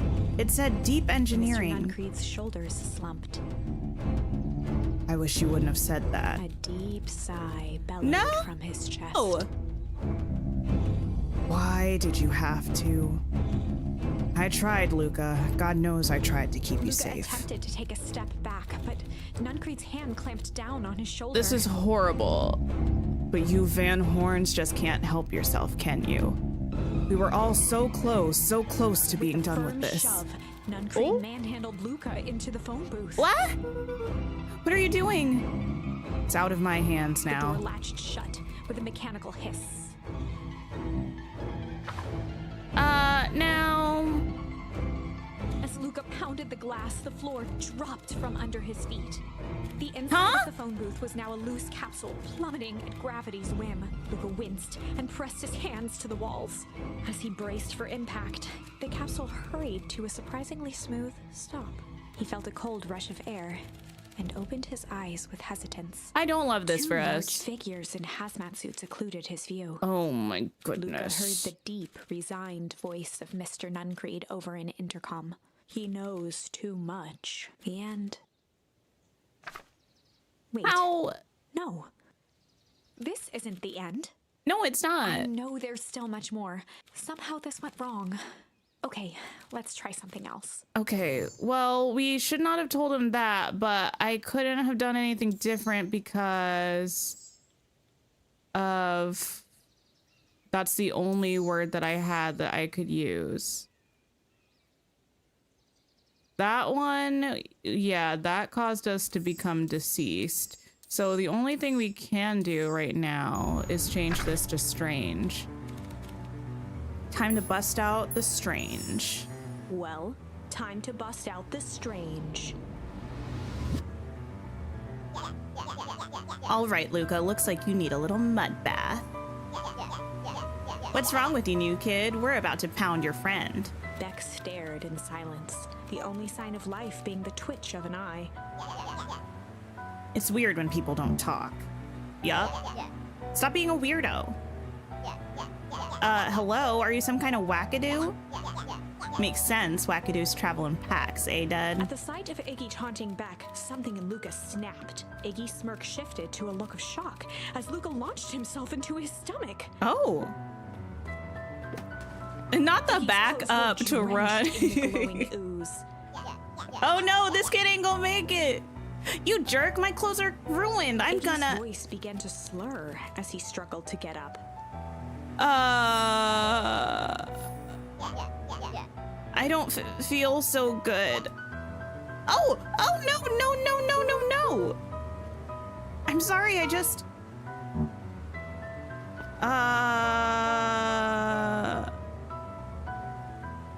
Listen, that kid's a little bully, but we should not have, pushed him into the thing. That was intense. Think he's gonna be okay, right? Nothing about this seems okay. Person at the warehouse. This strange ooze and what it did to Iggy. Was Rollo caught up in all of this? Oh my goodness. We have to find Rollo. You took the words out of my mouth. What are you doing? I don't trust you either.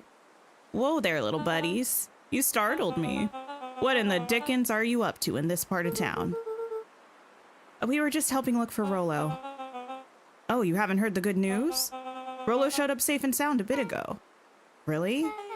So where was he? It's funny, really. He just got a little turned around in the woods. They can be disorienting, you know. I'm starting to get that impression. Rollo's at his house now, getting some well-deserved rest. Wow, that's relief. You two should scurry along before you get yourselves lost. Yeah, come on, Beck. I can't wait to introduce you to Rollo. Oh, that reminds me. Luca, your grandmother was looking for you. Oh, she's gonna be so bad. She was worried sick. You should march straight home. I guess. Beck, your folks might be getting worried too. I'll walk you home.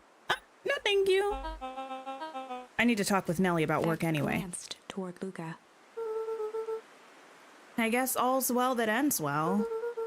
I'll introduce you to Rollo tomorrow. Sure. Glad he's okay. Well, you know Rollo what? was safe. We're alive, Rollo's alive, everything's good for A now. wave of relief washed over Luca, which was quickly replaced by a sense of dread. Gran is going to kill me. Yeah. If he hurried, he might just make it home before sundown. Chapter 4. Our harvest awaits. Luca took a deep breath and gingerly opened the door, steeling himself for Gran's wrath. She's not gonna be happy. Gran, I'm home. Everything's fine. Gran? Where's Gran?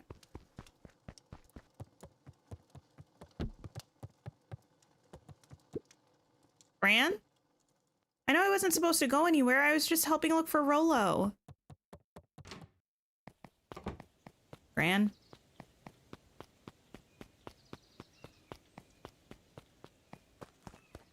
Upstairs. Gran? Roxy came over. She was worried about him, so I figured you wouldn't mind if I helped look for him. I feel like Gran's not here. Turns out Rollo is safe and sound.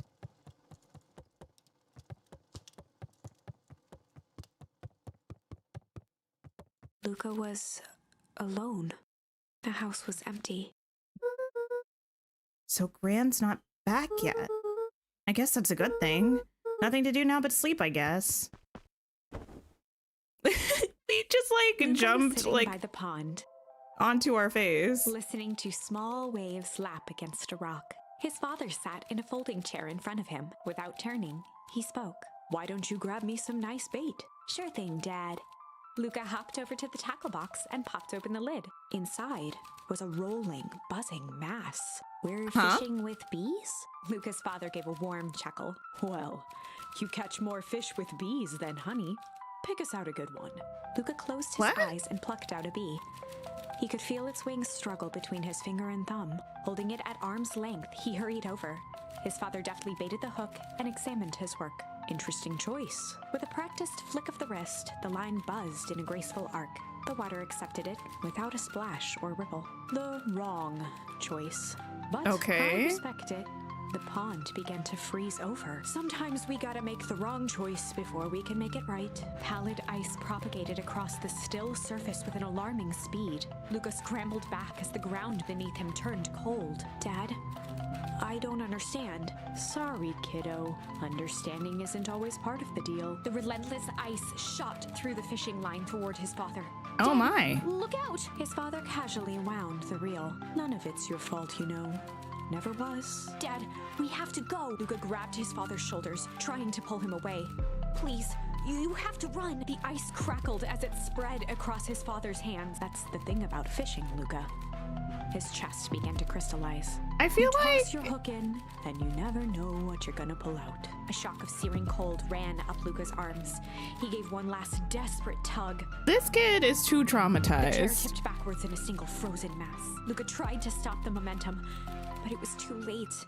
He watched the icy form of his father slam into the hard ground, shattering into 1,000 pieces that crowded around his feet. "Dad, I don't understand.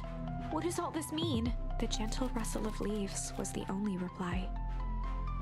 You know, I don't know what it means either, Luca, but we're gonna figure it out together, don't you worry. Oh, the walkie-talkie. Luca's eyes struggled to focus on the walkie-talkie. Rollo? Faintly, he could hear Rollo amongst the noise. Luca! Rollo, is that you? Luca! There? Rollo, it's the middle of the night. Luca, thank God. Listen, I don't know how long this thing will work down here. Down here? Rollo's voice was coming through more clearly now, but some words were still just static. Listen to me, someone grabbed me yesterday. What? The man in the hazmat suit? Took me to some sort of, I think I'm underground. Underground? Are you okay? Kinda. Kinda is crazy. They seem more interested in, for now at least. Mr. Kerr said you made it back home safe. Kerr? No. Trust. Hold on, someone's coming. The signal went silent. Rollo? Rollo, where are Luca held you? still, waiting for a response, his pounding heartbeat marking the passage of time. Okay, I think they're gone. Getting worse? I can barely hear Rollo's you. voice began to fade. Losing signal. Not much time.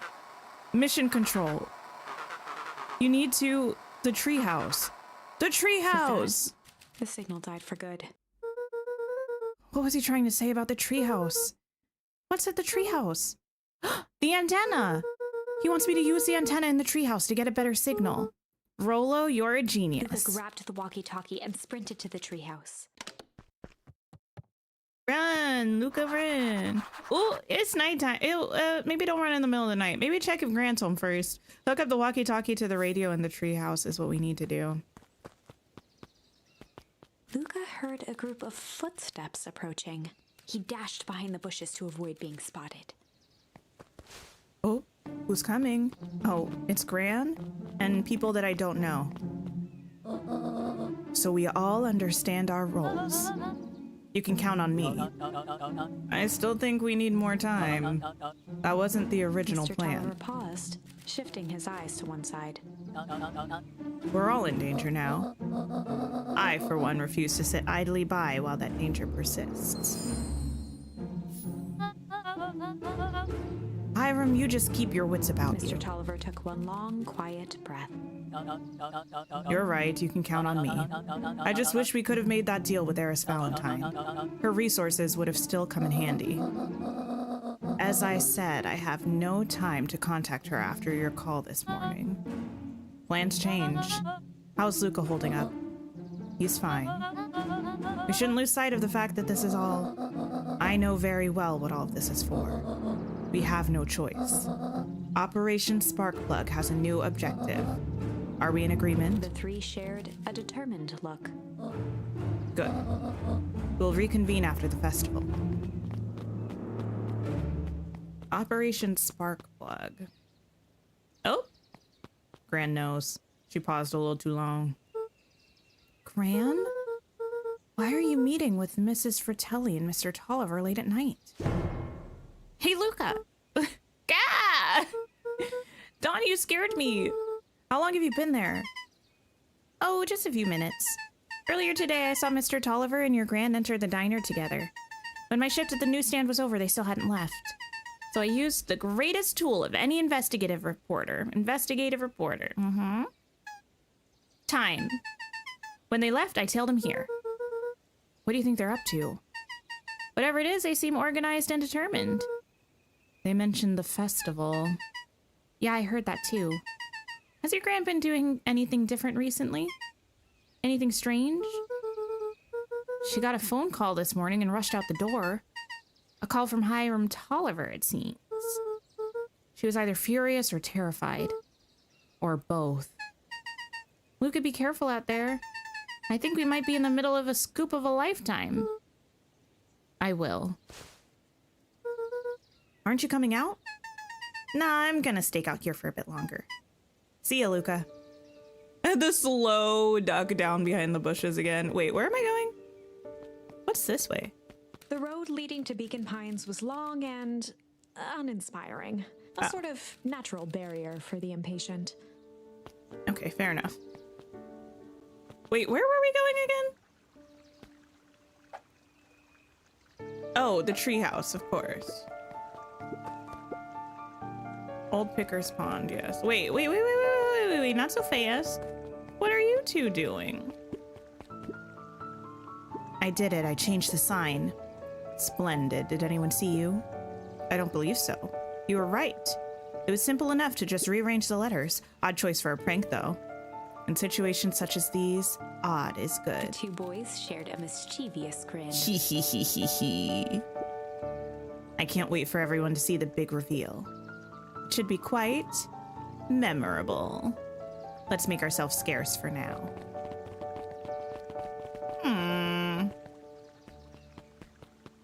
Everyone in this town is so suspicious. Wait a second.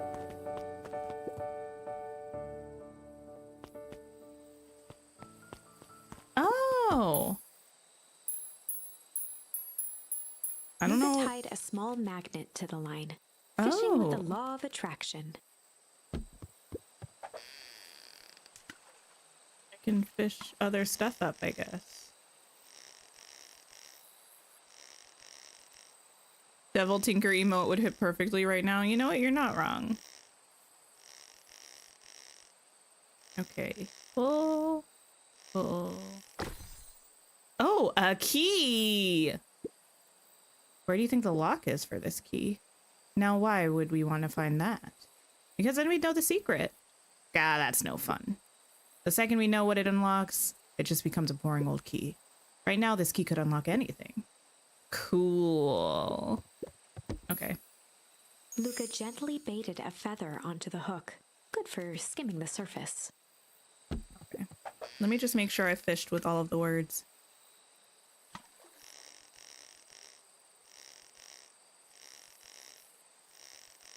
Got a feather.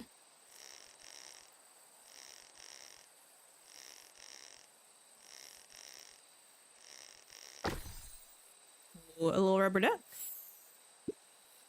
Well, I'll be switched. It's your old rubber ducky. You're just a little drooling ball of fur when you lost that. Cried for days. Told you it'd turn up. Hee hee. Or, I'm sorry. Heh. It's probably more of a heh.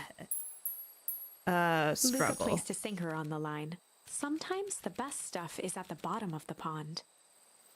That's fair.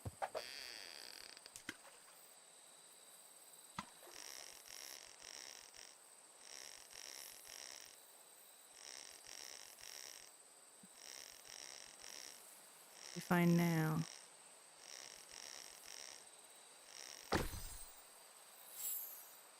Ooh. Malice 80 proof whiskey. A hard liquor for a hard man. Best leave that be. Takes a real piece of work to leave something like that lying around. Well, it looks like there's a message in the bottle though, and that's what I'm more curious about. Anyway. Okay. Back to the treehouse.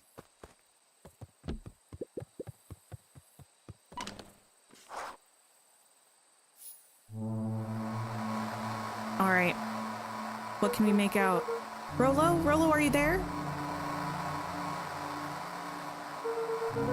I'm at the treehouse now, Rolo. Mr. Kerr said you were all right. What happened out there? The dramatic zoom is very dramatic. Dang it, Rolo, where are you?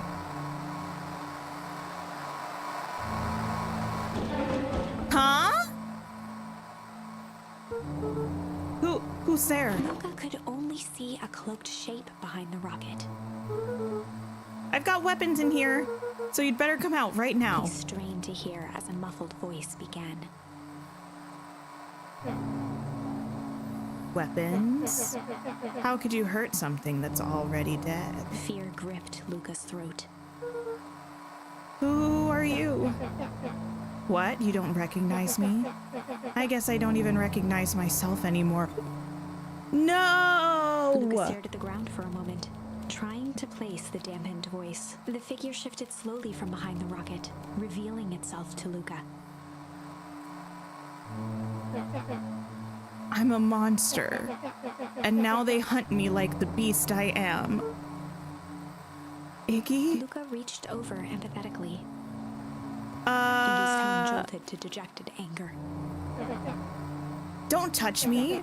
This is all your Luca fault. slumped to the ground, overwhelmed by guilt.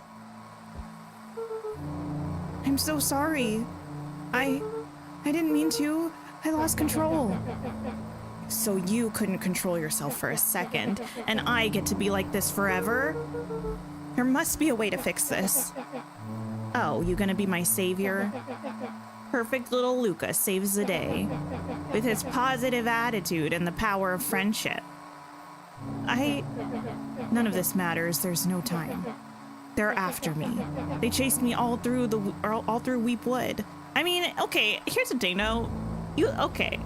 You look a little pretty much like yourself. Like, you certainly look different, right? But, like, not enough that people should be chasing you around because they think you're a monster. Like, the silhouette is pretty much... If you weren't wearing the jacket, no one would know, you know? I only came in here to hide. Hide from who? Who's after you? Luca! Rolo? It's not safe, Luca. Rolo, where are you? The treehouse. I'm at the treehouse, Rolo. Where are you? No, Luca, the treehouse isn't safe. They said they were going to the treehouse. I was trying to tell you to stay away from the treehouse. Who said they're going to the treehouse? The clipboards. What? What did I tell ya? Those perennial harvest wackadoos are after me. They've been chasing me, yelling questions at me. What sort of questions? They were saying the same stuff they always do, but it's different now. Less asking, more threatening. We're gonna figure this out, Iggy.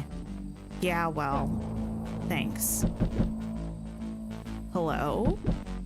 Is anyone present in this arboreal domicile? Crap, Crap, they found me. Luca, what's happening? Don't panic. You stay here and I'll see what they want. Oh my. Hello, Mr. Van Horn. We would love to hear your thoughts. Do you have time for an informal chat? Now, why do I feel called out on corporate speak? We will be brief. Your time is valuable to us. Be down in just a second. Of course, of course, of course. We have a problem. Luca, you gotta get out of there. Who's out there? Is it them? Yeah, it's the clipboards. A bunch of them. How many? Maybe all of them? And yeah, you were right. They're saying the same stuff, but with the creepy knob cranked to 10. Might young Iggy be present? We would love to hear his thoughts. Run! Iggy slumped to his knees. I don't know what to do. I'm just so tired. Luca, what do we do? Luca grabbed the walkie-talkie and headed for the window. Follow my lead.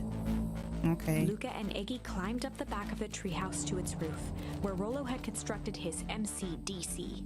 Don't know what that The means. mission control defense cannon. Oh, okay. From behind the crowd of clipboards, William Kerr strode forward, a warm smile on his face. Warm is certainly an adjective you could use to describe his smile. Not the one I would pick. Iggy, there you are. You gave us all a heck of a scare. Go away, just leave me alone. Oh, I'm sorry, Iggy, but no can do. Don't worry, though, we're here to help. Help? Then why were you chasing me? Luca, can you talk some sense into your pal here? Just look at him, he's not well. What's wrong with him? What did that gunk do to him? Well, that's a pretty honkin' big question, Luca. All you need to know is that he's sick. He's real sick, Luca.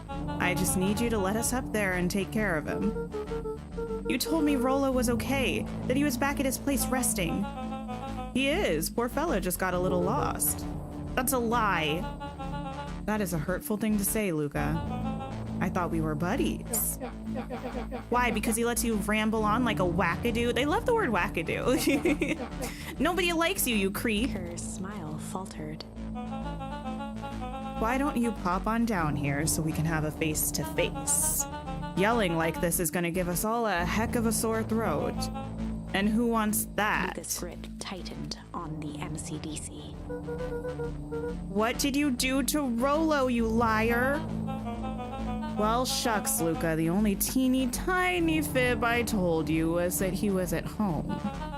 He is resting and he is perfectly safe. For now, at least. What happens to him next is up to you, Luca. Look around. You're in quite the pickle, and I'm the only person in the whole wide world who can help you. You get to decide how this ends. Luca's mind raced. He was caught in a trap. What do you do when there's no hope? Iggy wiped his cheeks with a sleeve. What are you gonna do, Luca? Luca drew himself up and decided to take the only option they had left. Fight. Luca drew himself up and decided to take the only option they had left. Fight. He swung the mission control defense cannon around, aiming it confidently at the smirking face of William Kerr. I feel like this is potentially not going to go too well. Hey, Mr. Kerr. Luca summoned his most insolent demeanor. Rollo sends his regards. Oh, now, hey! That was uncalled for, more than a little rude, and just plain unsanitary. Luca, I really did think we were good pals. What a shame that it's come to this. Kerr turned his back on the two boys. End this. With a nonchalant wave of the hand, he made his exit. As the clipboards began to slowly advance on the treehouse, Luca looked to Iggy with resignation in his eyes. The end. We're kind of bad at this. We being me, I suppose. My goodness, that's the only thing we can do. This is back when we were caught by the man in the hazmat suit. So we'd be going all the way back to when we confronted Roxy. She took Rolo. So we had to investigate by ourselves. We didn't go into the dumpster because we thought it's gross, so we didn't see a body. We were snatched by the man in the hazmat suit. This is a story about struggle. This is a story about struggle. Luca could hear a machine humming somewhere nearby. He felt around wildly, searching for something, anything that could help. His hands found a hard object, maybe a tile? He yanked it free, lifting the cold stone. Let me go! Luca swung the tile as hard as he could at the shape that still held fast to his leg. He heard the crack of glass as the stone hit the assailant's mask. Okay. With a muffled yelp, the hand let go. Luca was free and scrambled to the door. He never looked back once on the long run home. Yes. Chapter 3. Everything's fine. Everything's The next fine. morning, it was quieter than usual at the breakfast table. Only the sound of silverware and chewing interrupted the awkward silence. Uh-huh. So this is the next day. Rolo's not missing. I finished jarring a mess of jam last night. Uh-huh. So that'll need to get delivered into town today. Okay. So what did you and Rolo get up to yesterday? Oh, Rolo had things to do, so I just sort of poked around town. I've set the jam down by the front door. There's 2 batches to drop off. Mm-hmm. One for Mr. Tolliver at the Bag and Wag. Another for Mrs. Fratelli at the diner. Uh-huh, the secret group doing things and stuff. So that means in this one, Rolo is okay. Yeah, in this one, hopefully Rolo is okay because Rolo should have been home with his sister.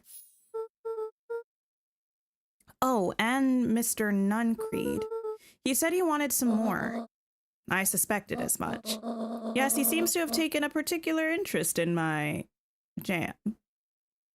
Grant, there are some extras in the basket for that enthusiastic gentleman.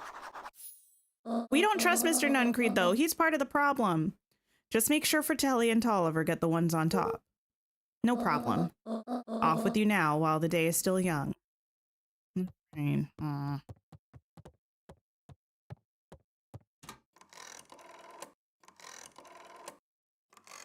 calling, Gran?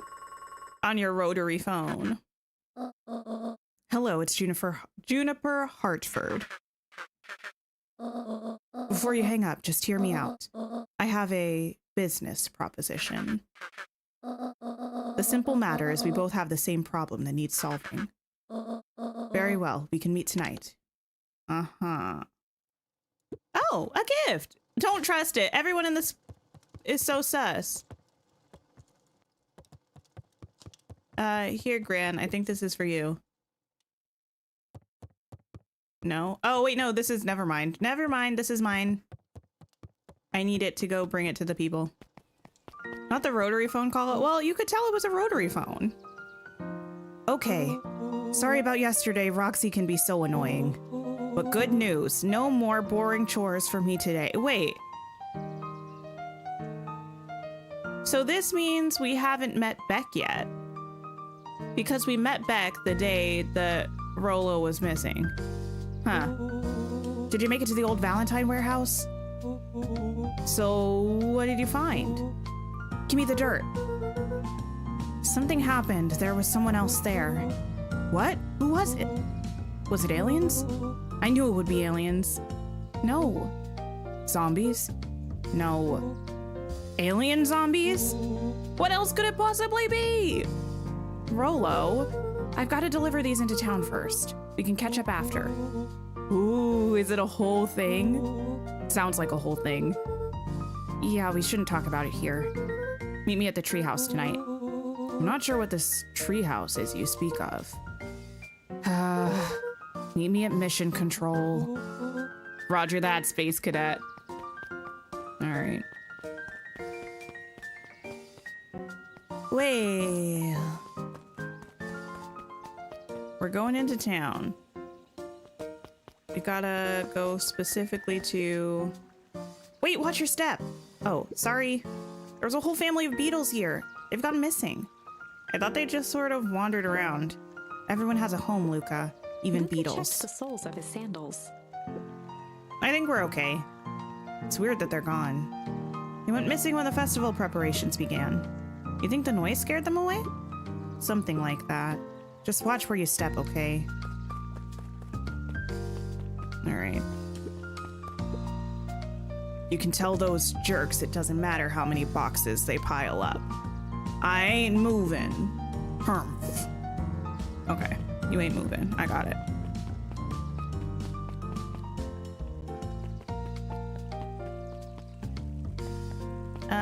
Let me go talk to the people. Wait. I think one of the people, Tolliver, and I will find him eventually. I can't talk to you. Anger from the past, mistakes not yet made, and a glimmering hope for the future. He carried them all in equal parts everywhere he went. Oh heavens, what a burden to bear. That lady is me for real. Oops. Go back up there. Nope, can't talk to you. Well.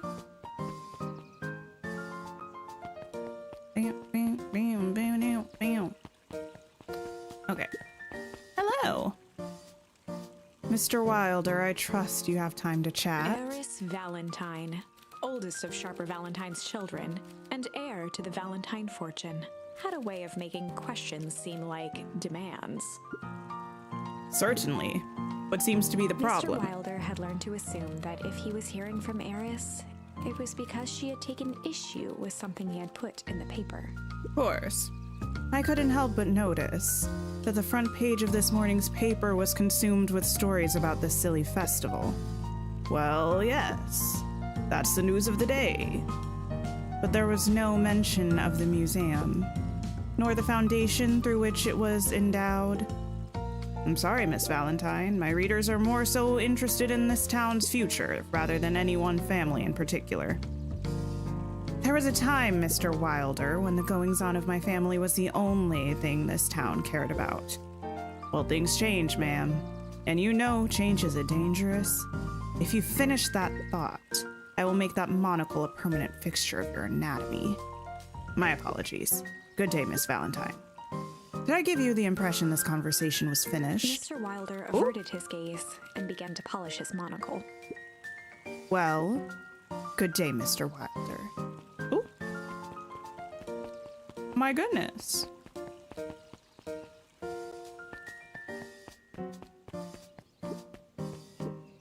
Hey, Dawn. Hey, Luca, what's up? They got you on jam delivery, eh? Yup. Have you seen the new kid around yet? New kid? Yeah, came in from the big city. Her parents both got jobs here. But get this, one of them is working for William Kerr and Perennial Harvest, and the other is working for Eris Valentine. And the Valentines represent Beacon Pines' past.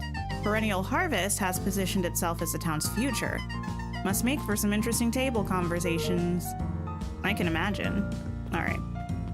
Last chance, Dinah. Hello. Well, if it isn't my favorite little jam runner. Hey, Mrs. Fratelli. Look at She you. leaned forward and pinched Luca's cheek. You're all skin and bones. Is your gran not feeding you? She is, it's just, I understand. You know, I taught your mama how to cook back in the day. You may not even remember, but you and her used to help out in the diner. See that picture over there? That's you helping your mama back in the day. So cute running around in your little apron taking orders. The whole situation just breaks my heart what happened with Eleanor. I've got a feeling she's out there somewhere yearning to be with you again. Coming in to catch the start of stream 2 hours late. That's okay. Hey, Anthony. Few things in this world can help a mother from her son, or can keep a mother from her Luca shifted son. the basket uncomfortably. Oh yes, let's see Mrs. here. Fratelli lifted the cloth and inspected the jam. Ah, they even have my name on them. How She thoughtful. carefully lifted out her jars of jam. You tell your gran hello for me, Luca. Will do. Cool. Luca squinted at the faded photo of him and his mom at the diner. Memories of that day came flooding back. Oh, we get to see our mama. Look at us in a little apron. We're such a little cutie. Okay. I'm ready to help, Mama. All right, little buckaroo. It's up to us to feed these folks while Mrs. Fratelli is away. I've got to deal with the inventory before I start cooking. Do you think you can handle taking some orders in the meantime? Yes, Mama. Hiya, Roxy. Luca? I'm helping. Wow, hopefully your work ethic will rub off on Rolo. What can I get you? Not really feeling like a burger. How about a chicken sandwich with bacon on top? Coming right up. Oh. That looks like chicken, right? That looks like chicken sandwich with bacon on top. Yeah. Here we go. I call it the Love Me Tenders. Okay. Sure. Hello. Gadzooks, they've shrunk the wait staff. I don't know what that word is. Jess slapped the table and gave Luca a toothy grin. How's your pops doing? He's been pretty busy these days. We're a baby here. We have to be like 5 or younger because I think our dad has been gone for 6 years. I know the feeling. Tell him that fishing rod he ordered should be ready next week, will ya? Sure thing. I've been in the mood for something sweet. You got a burger that can satisfy a sweet tooth? A sweet burger? Yeah, and top it off with some grilled cactus. Grilled cactus? The heart wants what it wants. Oh, well. Fair enough. A sweet burger. Wow. Candy on a thing. Here's your order. I call it the sweet and stabby. Ha, now that's a burger with a bite. All right. Aren't you a little young to be waiting tables? I'm just helping out. Ah, my father had me hustling when I was your age as well. Father always says, children are to be sails, pulling a family ever forward. That doesn't sound very fun. There's plenty of time for fun. For instance, Father and I always make time to have lunch together once a Luca month. glanced at the empty seat across from Gus. Should I come back? Oh, no, it turns out Father was too busy to have lunch today. I'll just go ahead and eat alone. Oh. The silver lining is, without him around, I can have my usual. A nice stack of cold cuts, topped with a pile of sloppy chili. Ew! People here have interesting... I mean, a chicken sandwich with bacon isn't that weird, but everyone else, cold cuts with chili. The game is going well. Did I just sing Sweet Burger? Did I sing Sweet Burger? I don't know. Chili. Here you are. Cold cuts with steaming hot chili on top. I call it the hot and cold. That's perfect, thank you. Looks like we're missing a few things.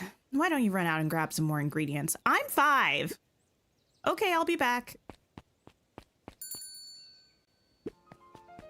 All right, well. I could just be left alone, young Mr. Van Horn. Oh, sure, sorry to bother you. All right, it's just that. It's just that. Mr. Kerr has asked me to make the opening speech at the festival. Being mayor and all, you might expect me to be a charismatic speaker. The truth is, I'm terribly nervous. I really don't think I'm cut out for this sort of thing. Cut out for being mayor or for public speaking? Both, I suppose. I never really chose any of this. It's more of a duty to my family. For our legacy. Sounds like a heavy burden. As for the festival, just speak from your heart. I'm sure it'll be great. Anyway. I can't remember if I answered your question, Anthony. The game is going, okay. I feel like I might be flopping more than the average person, but the attempt is always, I'm trying. And we're okay. Huddled at his counter, Hiram Tolliver was meticulously shining apples. More accurately, Hiram Tolliver was meticulously shining one apple. Hello? With a Eat. yelp, Mr. Tolliver fumbled the apple, flailing at the air as it fell. Oh, sorry. Ah, no bother, no bother. He leaned forward and lowered his voice. I see you have something for me. Yeah, Gran had some jam I'm supposed to give He you. leaned in a bit further. Jam? Yeah, these ones on top. She wrote your name on them. Mr. Tolliver leaned back, speaking loud enough for anyone to hear. Ah, yes, the jam. Thank you so much for delivering this jam to me. He reached forward and snapped up That's the not jars of suspicious. jam, giving Luca a little wink. I shall put it on my store shelves post haste. Okay, I should finish my deliveries. Of course. Of He course. leaned in for a final whisper. Of course. All right. Anyway. How do you keep the ice cream cold? We keep them on ice. Where do you get the ice from? I don't know, somewhere cold. How do they keep somewhere cold? Look, Bert, do you want some ice cream or not? No, I'm good. All right, well, can I go in here? Wow. Sharper Valentine, a celebration of excellence. Oh, We all know Beacon Pines is a great town. What you may not know is great towns grow from mighty roots. And that is I'm why listening. You cannot tell the story of Beacon Pines without telling the story of one Sharper Valentine. Young Sharper's keen intellect and strong moral fiber led to a grand vision. A vision of a community dedicated to a better tomorrow. In his own words, a better tomorrow is within our grasp, but it requires a singular mind to harness it. Sure. Lucky for us, he decided to grow that vision here, in Beacon Pine. And how does one grow a better tomorrow? With fertilizer, of course. Valentine's Fertilizer Company became the lifeblood of a town yearning for purpose. But then tragedy struck, a scientific experiment gone wrong. An accident which took Sharper away from us far too soon. To this day, we struggle to pick up the pieces. Oh, But wait. one foul harvest isn't enough to stop the people of Beacon Pines. The spirit of Sharper Valentine lives on. It lives in the hearts of everyone with a dream for a better tomorrow. Together, we will follow his example and grow a bountiful future. I feel like, I feel like the ooze is a byproduct of the fertilizer or something, because the fertilizer helped stuff grow really well, but then it like led to the foul harvest where like stuff doesn't grow anymore or something, and the ooze, it made the like stick, I don't know, twig, branch, blossom, and then the stuff died off of it immediately. That was unhelpful. I don't know. I don't think it was unhelpful. It gave me a little bit of clarity.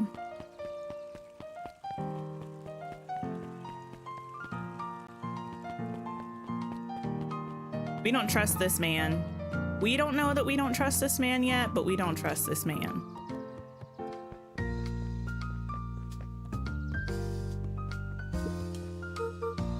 Hey, Kato. Good afternoon, Luca. Can I help you find something? Maybe, maybe not. Try me. Well, there's been some weird stuff going on at the old Valentine warehouse. Can't say I know anything about the old warehouse. I will say, though, it's a little creepier for me seeing, like, a human child's body with a, like, bird head than it is seeing a little human child's body with a little, like, deer fox head thing, you know? I don't know, something about the bird face to the arms is a little creepy to me. But empty hives don't stay empty for long, huh? Kato motioned to the book in front of him. The more I read about bees, the more similarities I see with people. If a hive collapses and fails, it doesn't stay empty for long. A new queen will set up shop pretty quickly. So you're saying it would make sense for someone new to start using the warehouse? Nature abhors a vacuum. That's true. Hey, Jace. Oh, hey, Luca. Have you seen this new issue of Hank Atomic? Not yet. No spoilers, please. It's awesome. It's a flashback. No spoilers, please. We get to see how mild-mannered Henry Adams becomes Hank Atomic, man of space justice. Jace, no spoilers. Oh, sorry. My point is you're gonna love it. All right, Jace, catch you later. Roger that, Space Cadet. Listen, it really do be like that sometimes.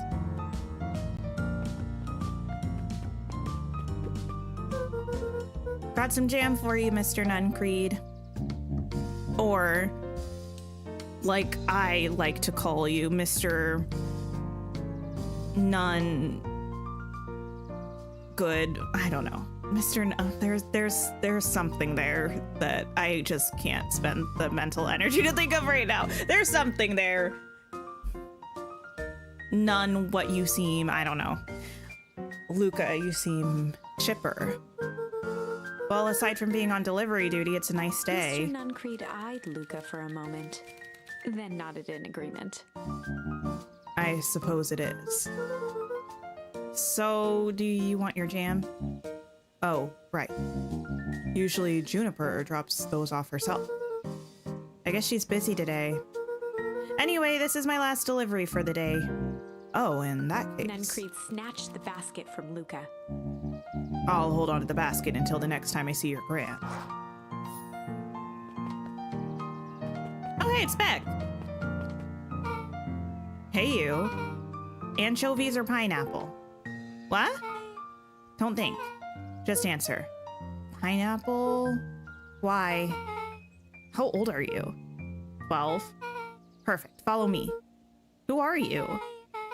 Anyone ever tell you ask too many questions? Just try to keep up, okay? Okay, listen, I've asked the same number of questions as you, I think. What just happened? Well...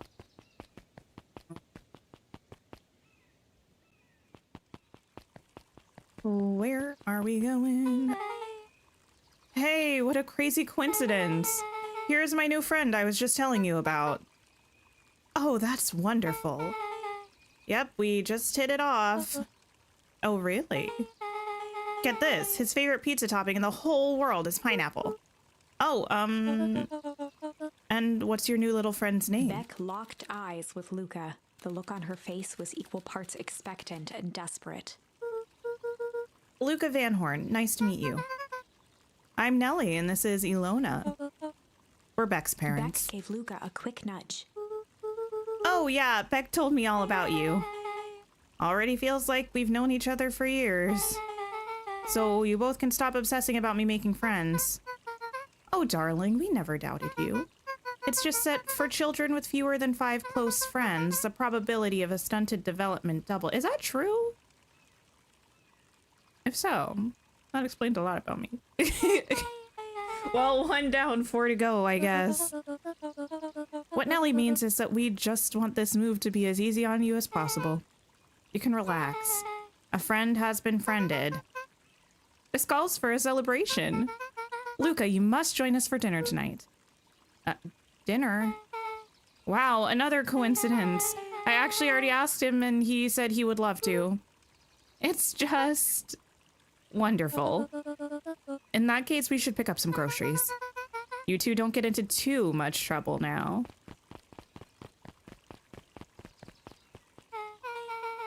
Wow, I can't believe that worked. Thanks a ton. You're welcome? I owe you one. My moms are great and all, but they can be a bit much sometimes. Our house is a little cottage next to that big mansion place. Wait, you live on the Valentine estate? Yeah, that's the spot. Meet me by their big creepy gate. Don't be late, or I'm back to square one on the whole friend grift. Great, see you there. Cool. Are we going there now? Are we chatting to people? I don't know. We went this way already. I guess we can go there now. It doesn't seem like we have anything else going on, unless we wanted to stop by our tree house. Just in case. I feel like we don't have any new words that would allow us to fish for stuff. No, we've Luca used all of placed a these. sinker on the line. Okay. Sometimes the best. Yeah, I know. I know. I think I could fish with this, but I don't think I'm gonna get something new because it had the check mark already. Like I was just, I don't know. Like it's already reached its max effect here.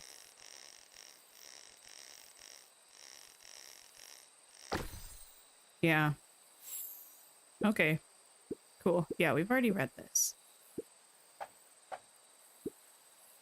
Okay, we need some new bait. Also, hello! Do you think jam would make good bait? I guess it depends on what you're trying to catch. At this point, anything. Okay, fair.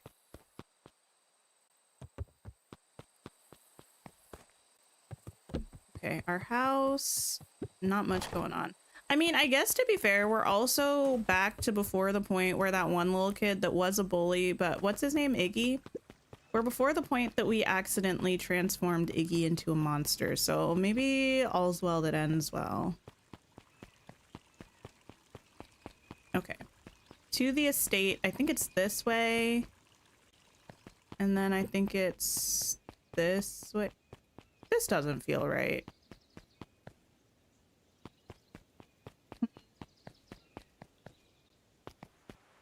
Oh, no, this was right. The beehive, still empty. Okay.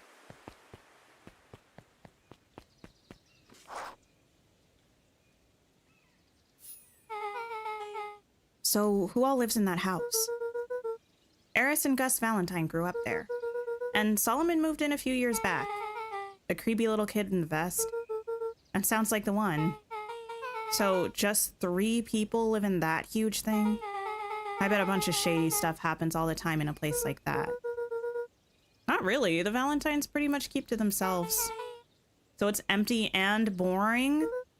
Pretty much. What a waste. My mom says that it used to be way busier back before Sharper died. Before the foul harvest. Okay, that's like the 5th time someone has mentioned this foul harvest thing. And you all use that same ominous tone. Eventually, you're going to explain to me how that harvest got all fouled up. But we can't keep my parents waiting anymore. This way. All right, all right. Let's go.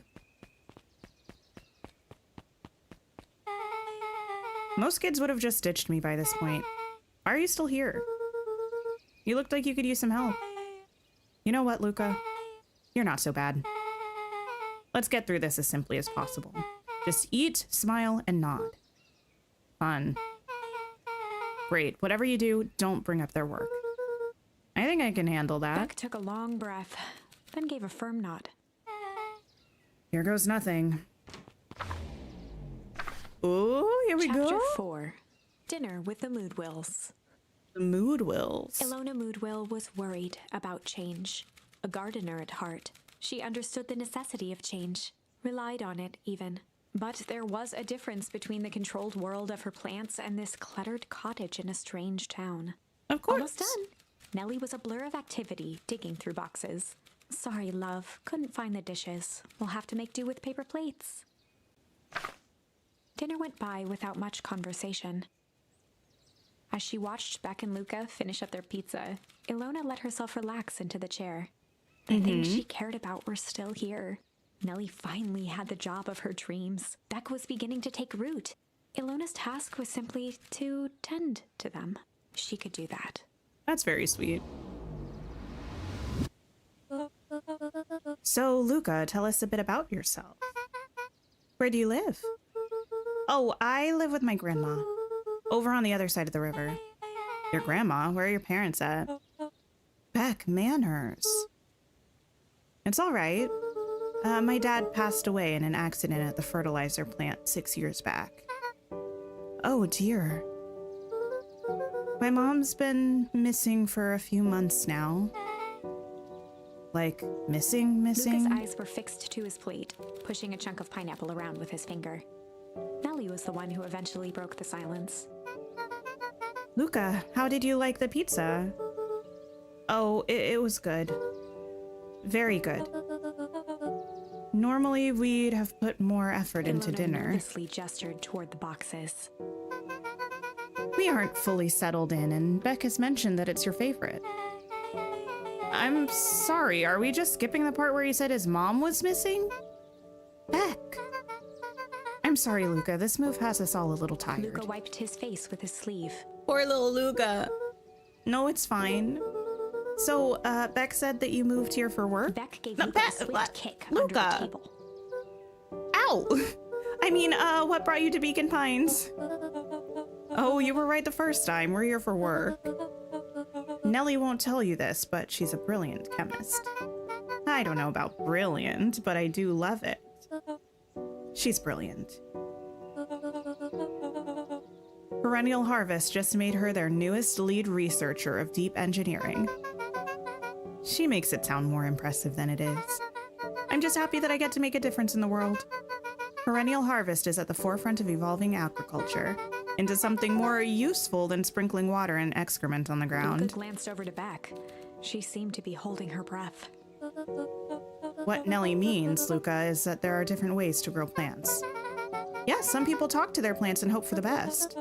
And some people happily leave their job to allow a loved one to pursue their dream. You swore you didn't. Beck slammed her fist into the table. Oh? Perhaps harder than she intended. Hey, Luca!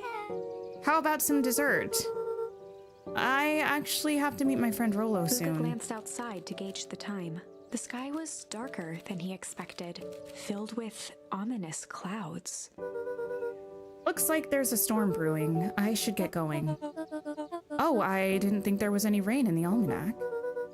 Yeah, almanacs aren't that useful around here. Luca wiped his mouth one last time with his napkin and started to get up. How would a 12-year-old know that? Thank you for all the pizza. It was really good.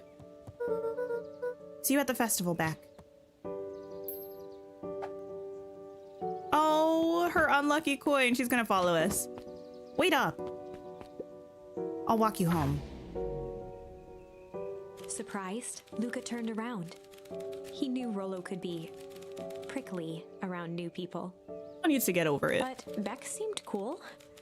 Rollo would warm up to her eventually. But also, maybe we shouldn't bring her to our top secret hideout first. You know what? Like, Rollo should get over it, but we also should respect the sanctity of the space and introduce them in a more neutral environment, I think. Probably. Luca began to respond, but the sky answered for him as the clouds above began to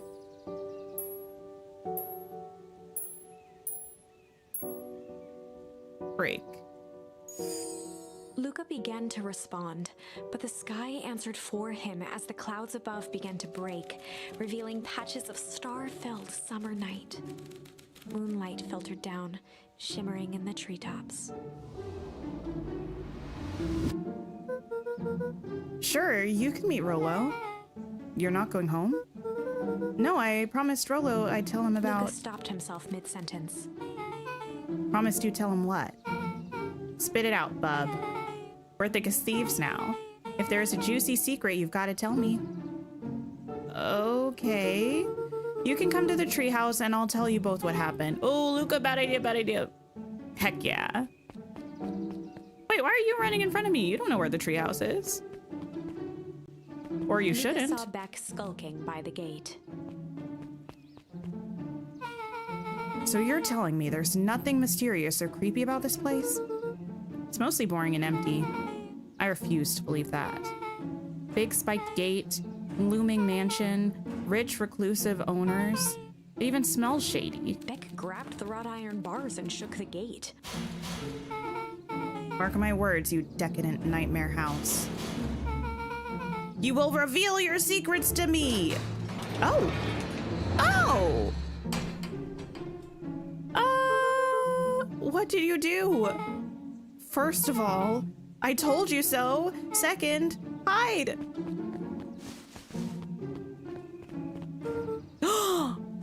That's Eris Valentine. Who's that she's talking to? I expect you to return that suit in working order. Of course, as long as everything proceeds as planned, there's nothing to worry about. The only thing I'm worried about is what's rightfully mine. If that means making some unsavory alliances, so be it. Couldn't agree more. There comes a time to suspend hostilities. I'll deal with our common threat. Now this is what I was talking about. Dick's voice was an excited whisper. Proper shady stuff. Someone in a suit like that tried to grab me yesterday. Seriously? You do understand that when this all inevitably fails, I will deny everything? I wouldn't expect any less of you. You just worry about your part in this and let me handle the rest. I can't wait to see the look on that Rube Kerr's face. Sure. Yes, the truth will come to light. I'm still surprised you're so comfortable with the potential collateral damage. If there's one thing I've learned, it's that change is painful. Wow, I was expecting shady, but that's just flat out supervillain talk. If you don't mind me asking, why? Why are you doing all of The this? mysterious figure retracted their mask. Hair Who is gushing out it? from all corners. What? Family? A chill ran down Luca's spine. Who can we trust? His vision blurred. Beck stifled a sharp wince, and Luca looked down to see himself wrenching her hand. An answer I can certainly respect. Gran tousled her hair back under the face mask. Just remember, keep everything nice and normal until the festival. I don't need lessons in rousing suspicion. Gran gave Eris a curt nod and disappeared into the night. I don't like this.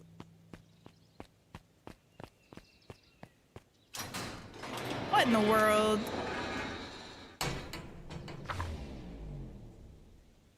Chapter 5. What big ears you have. What big Luca ears you sat have. shivering in the bushes, staring at his feet.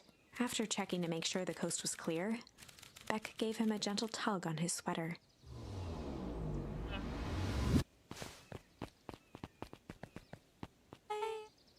What's wrong? You look like you've seen a ghost. Why were you so scared of that old lady in the hazmat suit? That was my gran. That was your gran? Yeah.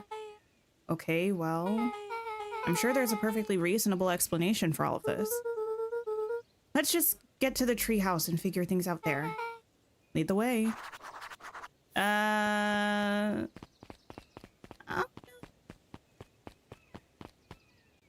It's giving really questionable. Really, really questionable. Wait, what was that way? Oh, the woods, yes. You have to go all the way back here to get to the treehouse. I had forgotten. Oh no. For the last time, there's nothing to worry about. Of course, we're not The worried. clipboard finished writing with a scratchy flourish and looked up. Just dotting our I's and crossing our T's. Well, maybe try minding your P's and Q's. Mr. Nuncreed, arms crossed over his paunch, gave an exhausted sigh. If there's anything you need knowing, you'll know it. Absolutely. If you'll just sign here acknowledging everything is accurate, we'll be out of your hair in a flash. Oh, for the love of. He snatched the pad and scribbled his name so hard the pen nearly snapped. My goodness. There. And would you like my eternal soul as well? The clipboards looked at each other for a moment, almost pondering the possibility, then broke into laughter as they walked away. Okay.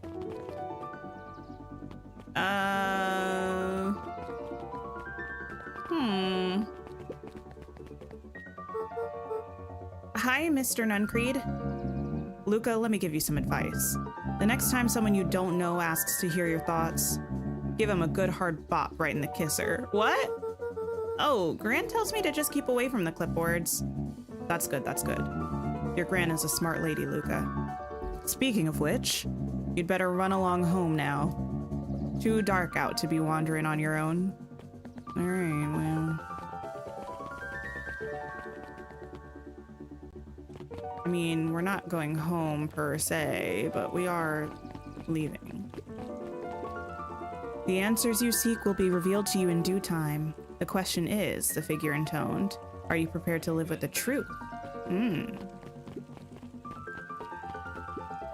Another day, another dollar. See you tomorrow, Z. Have you noticed how all the Perennial Harvest folks order the same drink? Decaf cappuccino with extra foam? Why? I don't know. Just thought it's a little odd. Pretty weird for sure. Well, the customer's always right. See you bright and early tomorrow. I can't wait. Okay.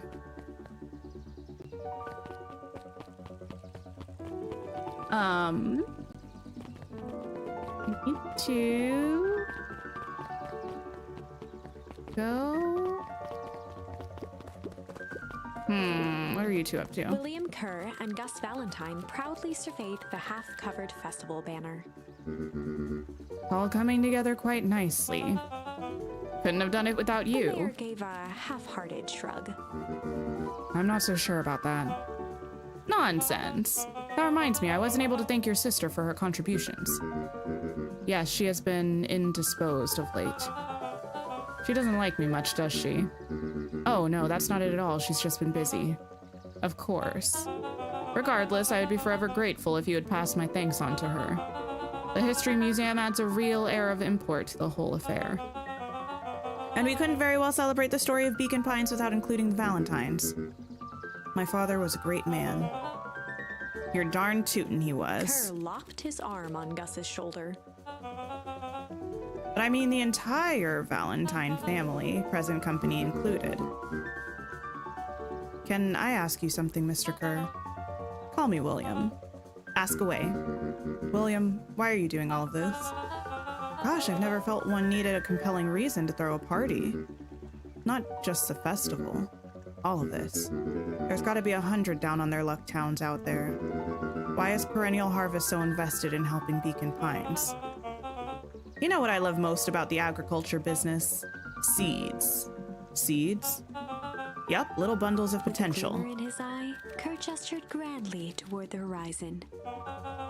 You treat a seed right, nurture it, feed it, and it can grow into something truly special. You see potential here? Undoubtedly. The seed of greatness is already under our feet. All it needs is a little nudge, and the right leadership, of course. Oh. Good night, Mayor Valentine. I don't trust you. I don't know who I can trust. Maybe the mayor? Oh, this is nice. Yeah, the treehouse is just a little further on from here. So what's your buddy Rolo like? Rolo? He's Rolo. Not particularly helpful. Sorry, I've just never thought about it. Lots of energy. He's funny even when he's not trying to be. Things have been tough for his family since the foul harvest. It's about damn time you tell me what this foul harvest thingy is. It's kinda a long story. Hit me with the highlights. Okay. There used to be a fertilizer company here called Valentine's. They were kind of a big deal. Oh, big deal fertilizer. It was a big deal to us. Their stuff really worked. Farmers loved it. So Valentine's grew and grew. Beacon Pines pretty much grew around it. Most everyone in town either worked for Shaper Valentine or used as fertilizer. Things were good. I'm sensing a big but. Around 6 years ago, Sharper Valentine suddenly died, and something changed. Changed how? Could have been a bad batch. Maybe it was in the water or air or soil. Nobody knows. But all the crops died, and everyone blamed the Valentines. The foul harvest. Yeah. Valentine's fertilizer went out of business. Half the town lost their jobs. Sheesh. The next year, the crops came back, but something was different. You plant a crop, do everything right, and it's sort of a crapshoot what happens. And no one knows why? No? I take it Rolo's farm got the short end of the stick. Yep, for some reason their farm was hit harder than others. That sucks. Things have gotten better since Perennial Harvest came to town. The Beacon Pines Reborn Initiative? Yep. First thing they did was give the town a deep scrub. They even put us up in hotels, one town over for a week while they decontaminated the groundwater. We'd better get going.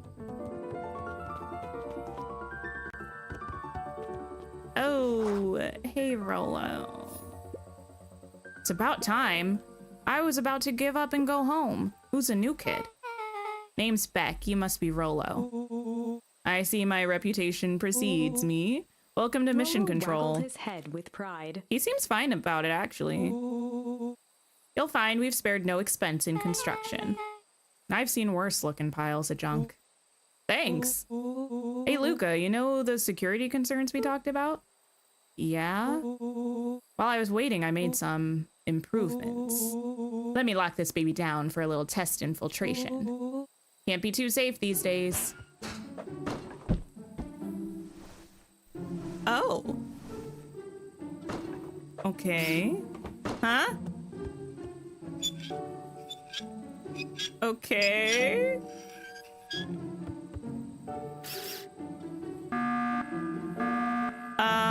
Rolo?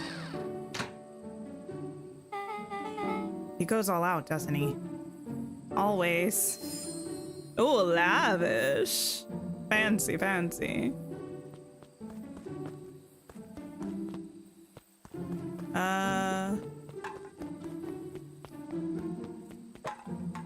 Oh, well, close. Oh.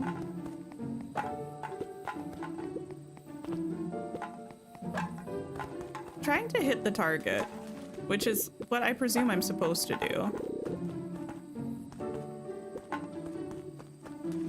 Over. Oh, well, no.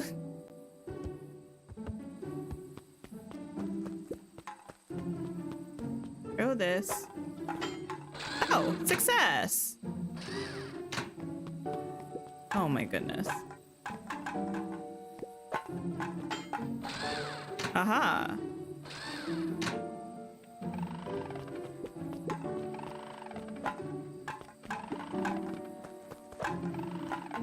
That feels like that one should have hit. There we go. Aha! Where'd you guys get all this junk in the first place? There's a guy in town named Jeff who trades us junk for snacks. Junk food for junk. Nice.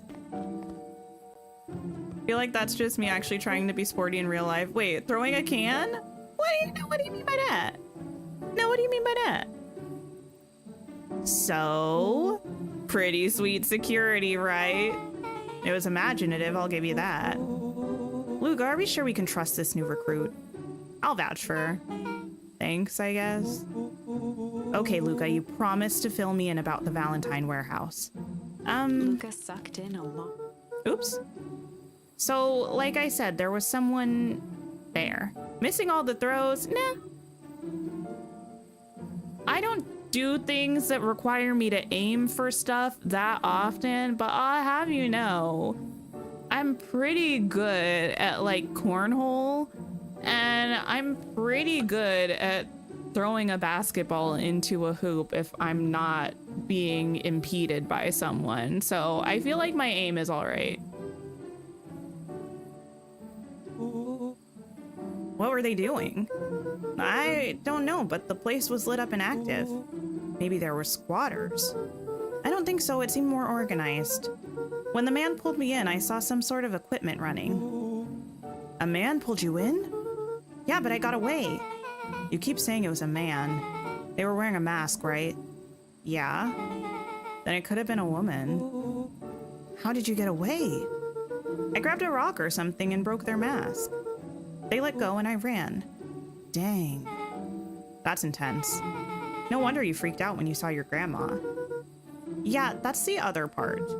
On our way here, Beck and I saw Eris Valentine meeting with Gran, wearing the same sort of hazmat suit. Let out a low whistle. And they weren't there for idle chit-chat. It was a proper clandestine meetup. So let me get this straight. There's an operation in full swing at the Valentine warehouse. You were almost abducted by a strange man or woman in a protective suit. And then you saw your Gran in the same suit talking to Eris Valentine. Pretty much. I'm beginning to think this town is kind of awesome. Rolo and Luca shot back a look. Not I'll have you know. Is that what I said? No offense. And And so we can logically conclude aliens or alien zombies have infiltrated the town, and their leader is your gran, and she tried to murder you. First of all, and for the last time, there are no aliens. Second, it couldn't have been my gran at the warehouse. I broke that person's mask to get away. The mask Gran was wearing wasn't damaged. But she was definitely hiding something. Maybe. Your gran is weird, but she might be the most boring person in the universe. All she does is sit around all day making jam. What could she possibly have to hide? I don't know, we haven't talked much since she moved in. Moved in? Your gran isn't from here? No, she came a few months back to take care of me after his mom went missing. Did you know your gran before? Not really, no. It's not even our grandmother? It had been years since I'd seen her. Luca, don't take this the wrong way, but are we sure your gran is on the up and up? I mean, she might not be our grandmother. Luca gazed out the window. I'm just saying. It sounds like strange stuff has been happening since she showed up. We could say the same thing about your family, but you're right. Luca, your gran is hiding something. And Pa always says, folks only bury stuff worth digging up. We need to investigate your house. If my gran really is hiding something, don't you think I would have noticed by now? That's kind of the whole point of hiding something. I guess you're right. Gran's been leaving the house for hours at a time this week. I'll call you two tomorrow when the coast is clear. And we can start getting to the bottom of this. I'm always game for a good snoop. You can count me in. Huh. Chapter 6. Ooh. Wait, what about dead bodies? What about dead bodies? We didn't bury anything. I don't know what you're talking about. I feel like this might be a good place to pause. I don't know how many chapters are in this game, but I feel like we're making progress. How many? Wait a minute. I can't look at this stuff here, unfortunately. Let me Secret lair. get to a point where I can look at Forged ahead, stuff. But the nights only seemed to grow colder. Luca walked home slowly under the pale starlight, cautious to avoid any more surprises lurking in the shadows. Fair Reaching enough. home, he slipped quietly into bed, half dreading what they might discover the next day.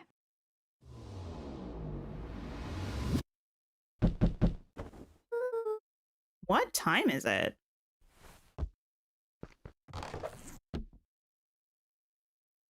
Okay. So we've done 1, 2, 3, 4, 5, 6, 7. Yeah, I think I was trying to look up how many chapters there were. I think there are 11 turning points. So we are about halfway done with getting through things. So I feel like this is a good place to stop. We can do another stream and probably finish the story. So that feels good to me. But thank you all for hanging out today on Halloween. I hope y'all had a good time. Let me see if anybody else is playing anything. Thank you again to Tanny for raiding and for Tanny's community for coming over. I really appreciate it. I am going to be back on Sunday for some Dreamlight Valley.